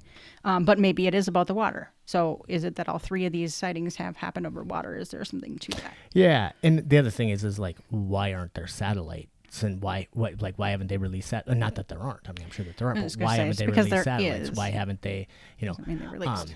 Yeah, I don't know. But we're getting to a point where we can't hide that stuff. Like some of those Pretty satellites soon, you can see. Elon Musk is going to put a satellite up, and you're going to just be able to rent Correct. some time on it. So some on Google Earth, some places are still whited out or Yep. shaded out. So like I know, like at Chernobyl, they had to go in and erase all the cars because people thought I need parts, and I'm going to go. So they would go into the exclusion zone, get the parts, and leave.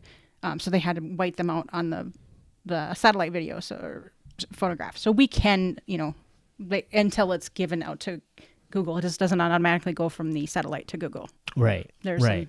a holder of information. Yeah. So that's the first time I think I've ever explained my entire theory. No. I've been chewing on it for a long time now. I like it. I enjoy it. Yeah. I will say there is a couple of things. I'm going to go do some research. The word ark. I mean, like I said, if you get into that, ark means knowledge or vessel of knowledge. Yep. Why is it Noah's Ark and Ark of the Covenant? Why are those the same word? Good question, right? So, and here's, I've been wrapping my brain about this. So Göbekli Tepe had all these animals. So one of the things that they did was they had all different kind of carvings of all the animals. And some of them had had been extinct by the time 5,000 years ago or so, they had already become extinct, or they aren't from the area. So somebody had to travel. Not like they had animals from South America, but they had animals like in China that like panda bears. So they had those drawn on these pillars, and people would go to see animals of all the animals of the world. What other story do you know that has all the animals of the world? And there's a lot of them too. There's Noah's Ark. Yep, and there's a bunch of stories. I mean, the flood myths are so common, and I think you're going to getting a couple of myths flood myths mixed up.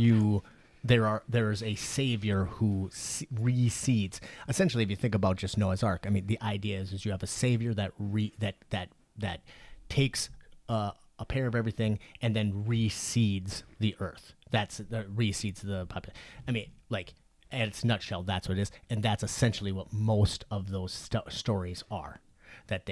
Just like the story of Quetzalcoatl. Right. He was a savior that came to them in the dark and told them how to farm and how to live, and told them what not to do, and they fucking didn't follow it, and that's why they should have been massacred, put on trains, and sent to concentration camps. Wow. Or something. I don't know. Something. So I would look forward to, in the next coming years, more disclosure, more. Me too, for sure. And I think we are, like I said, I think they are just slowly letting things out a little I at just a time. trust them. I trust the aliens. Like, you know what I mean? Like I'm saying, like, people are like concerned about alien invasion or something. I mean, I don't know if anybody really is, but that's kind of like, ew, whatever. What are they doing? Why are they doing this? And I feel like, guys, if you just open your eyes, if you just look, we have had essentially a guardian angel like all through history. I think they're failing now. I think that the problem is that humans have got advanced enough where the keepers are unable to continue to or they watch closely and they're unwilling. Well, like, us. and you look know at what? these fucking They might. guys. If they have that type of technology, it would take nothing to wipe us out. So if they wanted to wipe us out, they would have already done. Now, that's in my opinion. Super good point. Because, like, why? So if that's the case, then why don't they just fucking wipe us out and start over? I don't. That I mean, maybe we haven't crossed the line yet for them to give us a spanking, but I actually think that it's against their code because of the way so they're watchers, more stewards. Like in Star Trek. Yeah, the prime directive, right. and I think that's true. That they have always been, even prehistory, they never, because like it wasn't a worldwide civilization. It was a small advanced civilization that never fucked around with the indigenous people, knowing full well that if shit hit the fan, the indigenous ones would survive. But if everybody was moderately like we are, we're fucked. We're fucked. We can't actually survive a catastrophe anymore. Fuck, we can't hardly survive fucking COVID. But I mean, if we actually, like that story about the EMP blast, I mean, it was civilization came unraveled in fucking no time.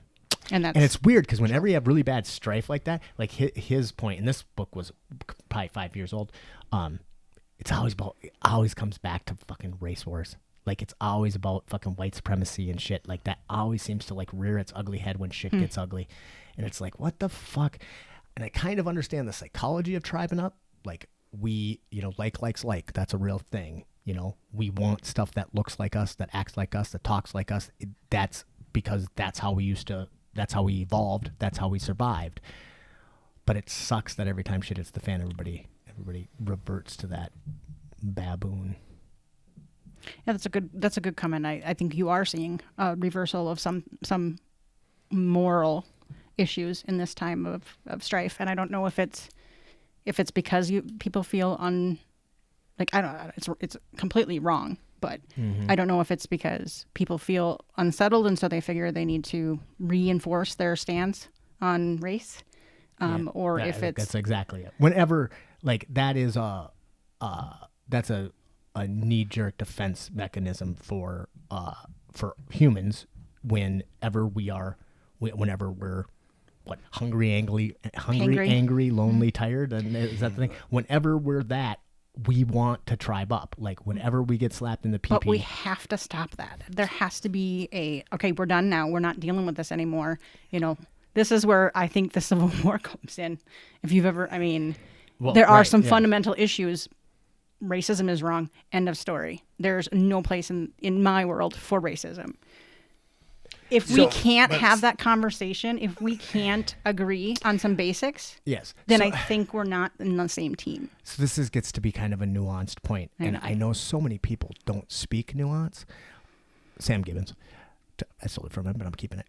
But like, racism is part of the evolution of humanity.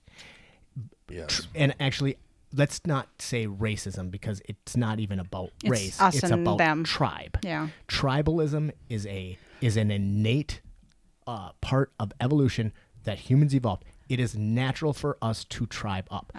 But so you can't do away with it would be as easy to do away with that as it would be to do away with sex drive, right? That's wanting to fuck the chick with is a natural part of evolution. We can't get that. It's just one of those things you have to think your way out of. There's a huge difference between doing away with and overcoming, and I think we're at a point where I think what makes people good is being able to recognize what's bad and then not do bad. We do what we know, and when we know better, we do better. But I personally think that that's a more nuanced need to tribe up than sex drive. Sex drive is one of those foundational forces.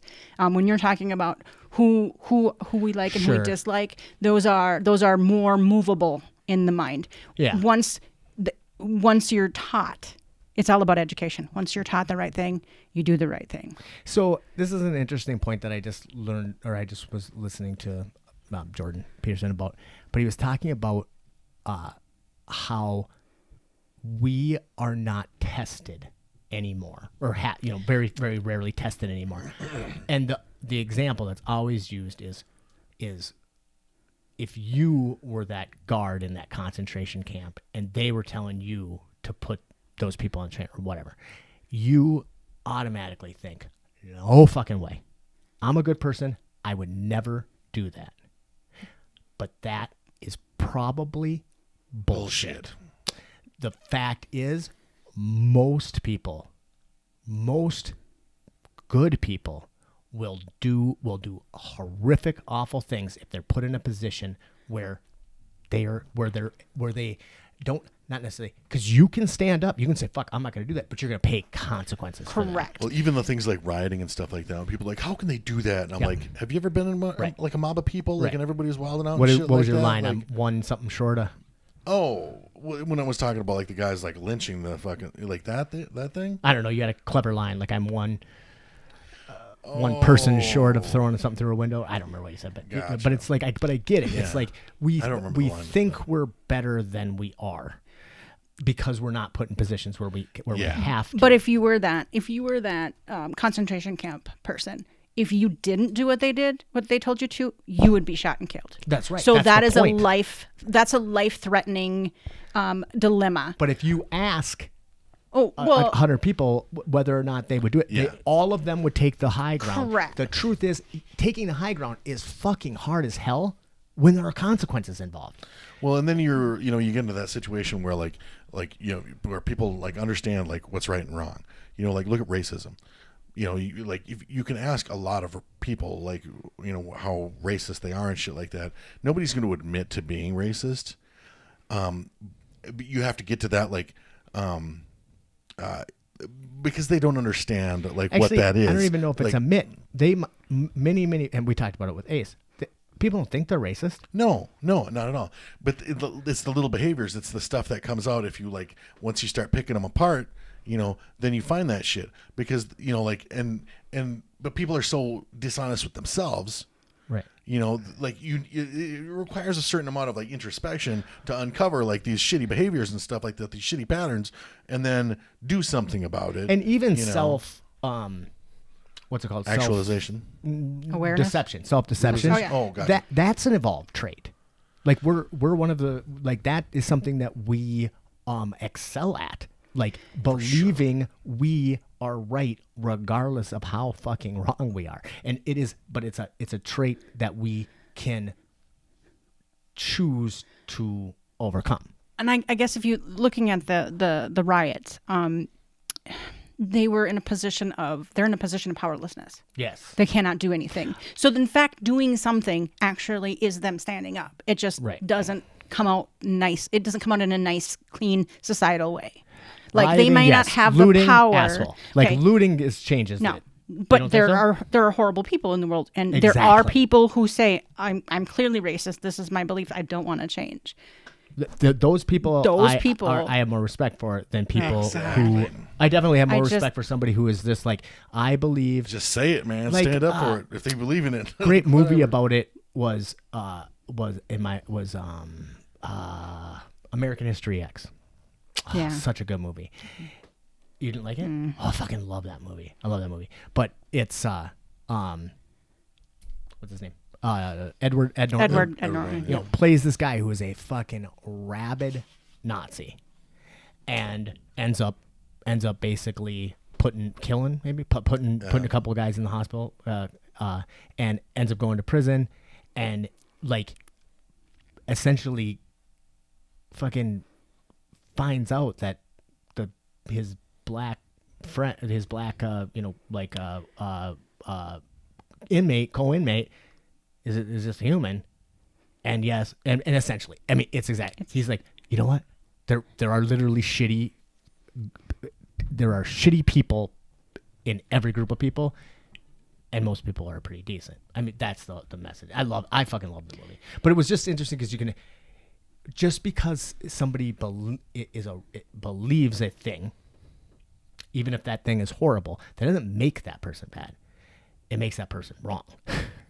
They just are. What you do with the preponderance of evidence, you. Yeah, but if you're taught your entire life of something, and that seems to be what is right. Well, then as far as having more respect for that person, I mean, who do you I mean, I totally get that. I'm with you 100%. Who do you like? What is worse? Somebody that fucking hates you and tells you I fucking hate you, or somebody that fucking hates you and pretends to be your friend? That second one, but for sure. But I just think that if when we know better, we do better, and we're not doing better. Yeah, we're going absolutely. backwards. Yes. But I think that's because we're tribing up so much because and it's the fucking hate and shit that is the learned behavior. But it's a learned behavior, you're not, correct? You're not born with that, Correct.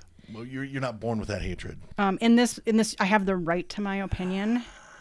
You do, but opinion isn't fact. Oh, right. Yeah. Not all opinions are created equal. Well, now you have your right. You have a right to your own facts now. I thought that was passed by law. Racism is wrong. There is no two ways about it. Wrong. Wrong. Yes. Yeah. That's not an opinion. But That's it's a natural. fact. I honestly disagree with you on that. I think it has so much to do with education and the environment you grew up in. Sure. It's a learned behavior. When you take kids from other cultures and put them into kids with other cultures, it doesn't naturally come out. The times that it's coming out that you're talking about, like Nazi, the war and segregation, those are forced. Okay, Shell, you're absolutely correct. It doesn't. So maybe I'm explaining this wrong. So like, let's say you were to take an Asian family, a black family, a white family, one of those ginger families, whatever, and you were to put them together, and they were all to grow up in this one community, okay? And then this all pink community over there started fucking with that. These fuckers are a tribe, period.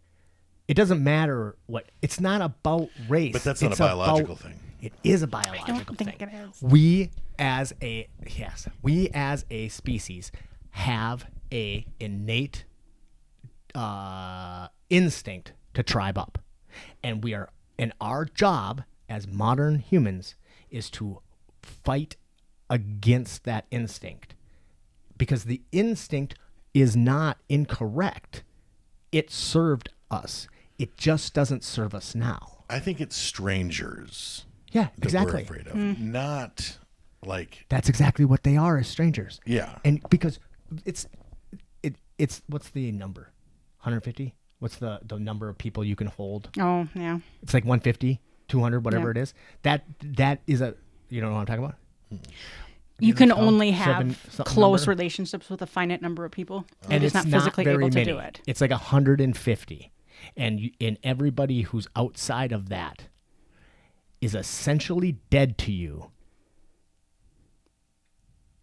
With like Noah's Ark, right? The deluge is coming, right? And you can only put 150 people on the boat. There's no question who you're putting on the boat. You might not be able to do it right this second, but you know in your heart who those 150 are, and you don't have 151. Maybe we could fit one more. Fuck that guy. He's not in my tribe. And that is Kyle, are you sure you don't want to put some more friends on? You only got 40 people. Man, I like to put my feet up. I need more room. It's 150 max. I think it is only 150 or 200 max. Yeah. Though. Yeah. You could, I'd buy that. your tribe could be 80. Yeah. And you could be like, hey, we got plenty of room. Fuck those guys. Right? Because that's what those are it's like your trust circle. But those are people that you would be like, I know he's got my back. I got his back. Period. That kind of thing. Right? So I think it's interesting.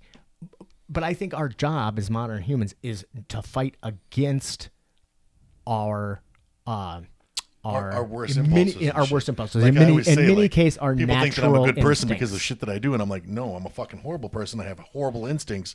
I think selfish thoughts. All these things. It's like I'm always like at war against.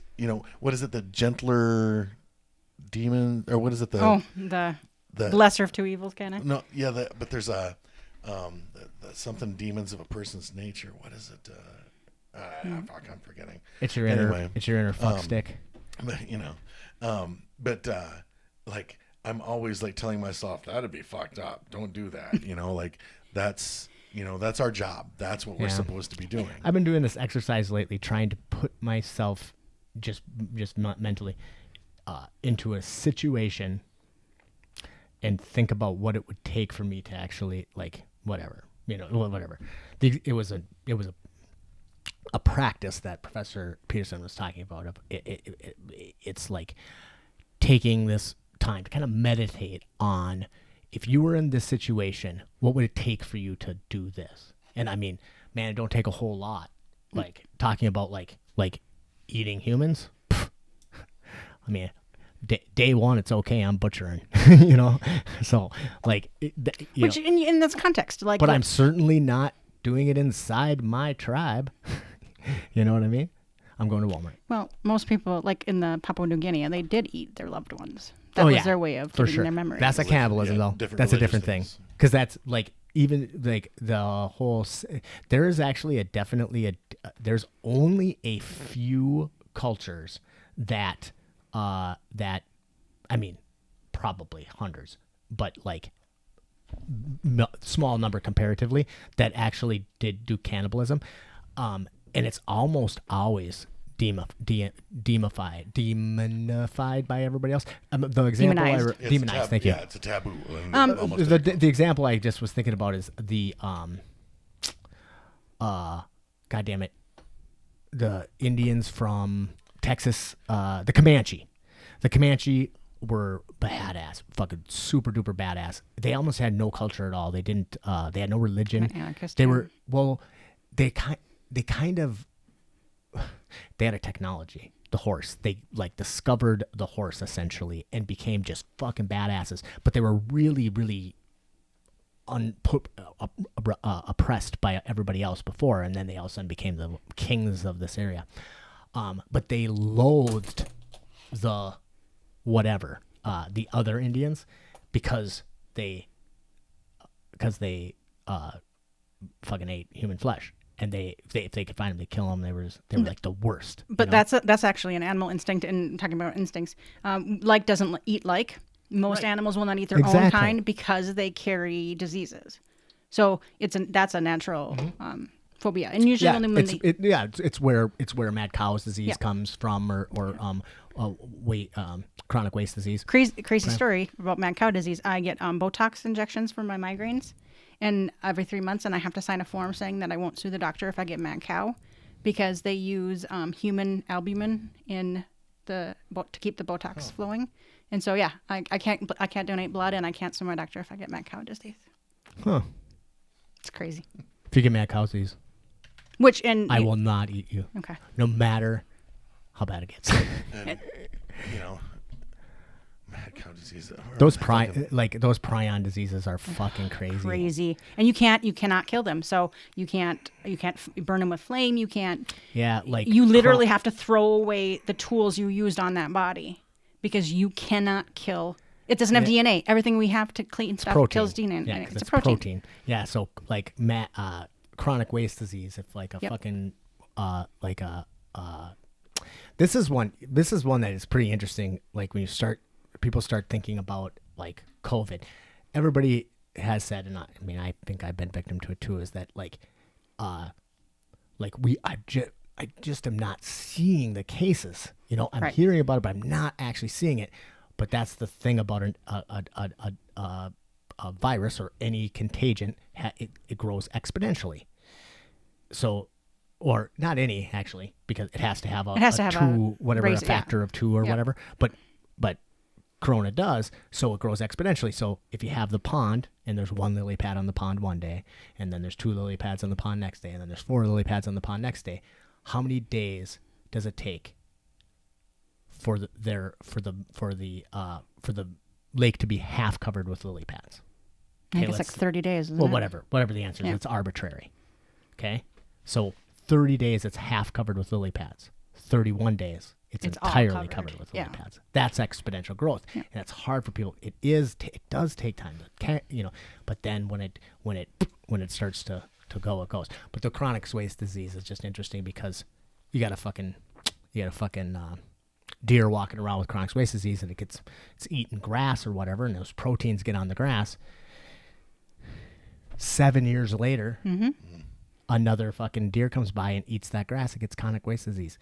It doesn't go away. And it takes 40 to 60 years to sometimes develop in people. Yeah. So there could be a very large portion of the population that carries it but haven't shown symptoms yet. And you know how they got mad cow disease, right? It's from feeding cows. Feeding cows. Yeah. Yep. All prion diseases come from that, right? No, occasionally, like Creutzfeldt Jakob, you can have a genetic. It can happen spontaneously. Really? Genetically. It's a once in a billion kind of deal. In my defense, I thought Bessie was going to like that hamburger. Cows eating cows. That is just the most disgusting and it's the same thing thing with mad cow disease. It was from deer being fed feed that actually was using ground up deer. Yeah. And that ended up and then that got out Yeah, we're fucked up, man. We do some. Don't eat each other. Don't eat each other. Actually, just don't eat the brain. That's all I say. Yeah, brain and spinal. Eat Yeah, spinal cord. spinal fluid. Hamburger. Just stick with good fatty cuts. Butt's good. Biceps not bad. It's all in how you butcher it. A good boob will do. Awesome. Well, this was really fun. I'm glad you let me explode anything. We'll definitely have to have you back on and talk about whatever.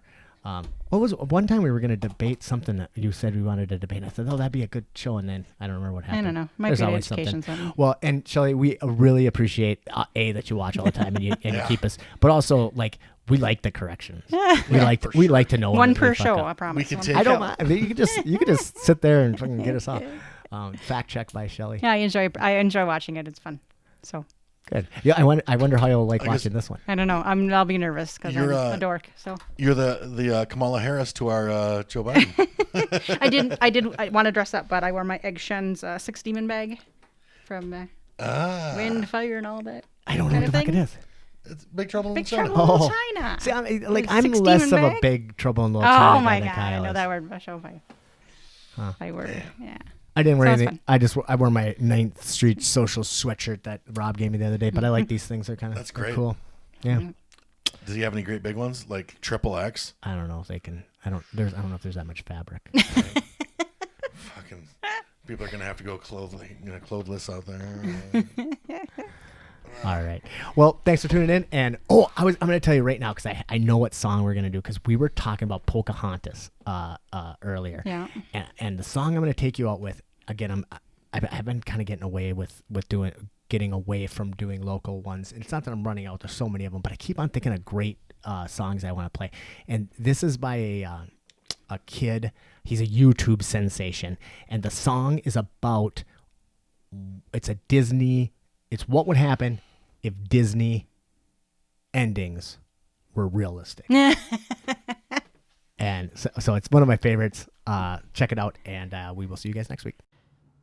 If you've ever wondered why Disney tales all end in lies, here's what happened after all their dreams came true. I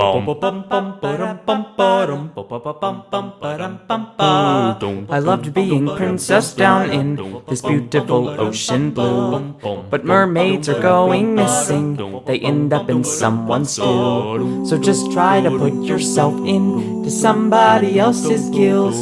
You're killing my ecosystem with fishing and oil spills. Oh no. Thank you, BP. Thank you, BP. Thank you, BP. Thank you, BP. The British are killing, oil is spilling. Now I can't see my eyes. Chinamen feast on flounder spins. Plus the Japanese killed all my whale friends. Oceans are browning. I think I'm drowning thanks to BP.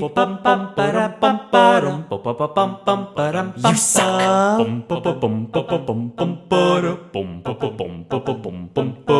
Hey, I'm okay, but I'm slightly scared. My husband's a mark for the war on terror. Aladdin was taken by the CIA. We're not Taliban, you've got the wrong man. In Guantanamo Bay, Prince Ali Wickety be drowning in Wawa. Interrogation from the nation of the free. Bin Laden's taken the fall. We're not trained pilots at all. You're foreign crazy and no one but up us. We're for freedom, Genie can vouch for us. Bush was crazy, Obama's lazy, Al-Qaeda's not in this country. Set free, my prince. A whore. This town's gone wild since I married Adam. They think I'm going straight to hell. She'll burn bottom in hell. But the charges laid on me of bestiality could wind up getting me thrown in a cell. She is a witch. Oh, I'm overrun by madmen. I hear they plan to burn me at the stake, which will fry that bell must die. Legit believe I'm Satan, and now I hear that PETA's gonna take my beast away. After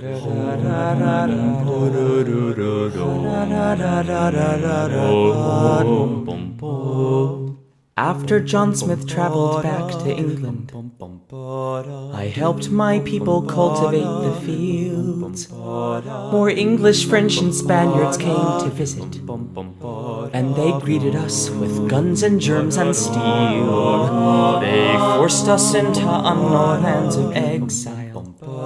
They pillaged, raped, and left us all for dead.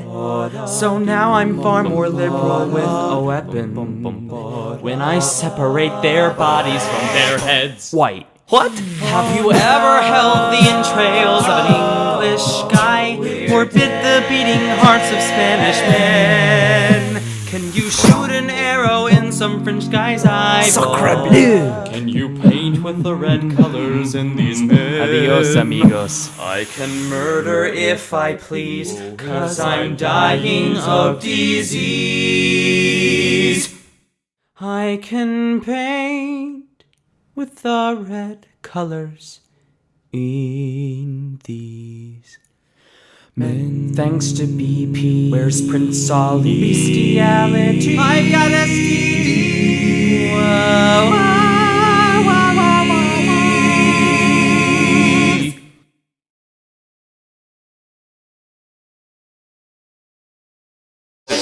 AIND. Subscribe.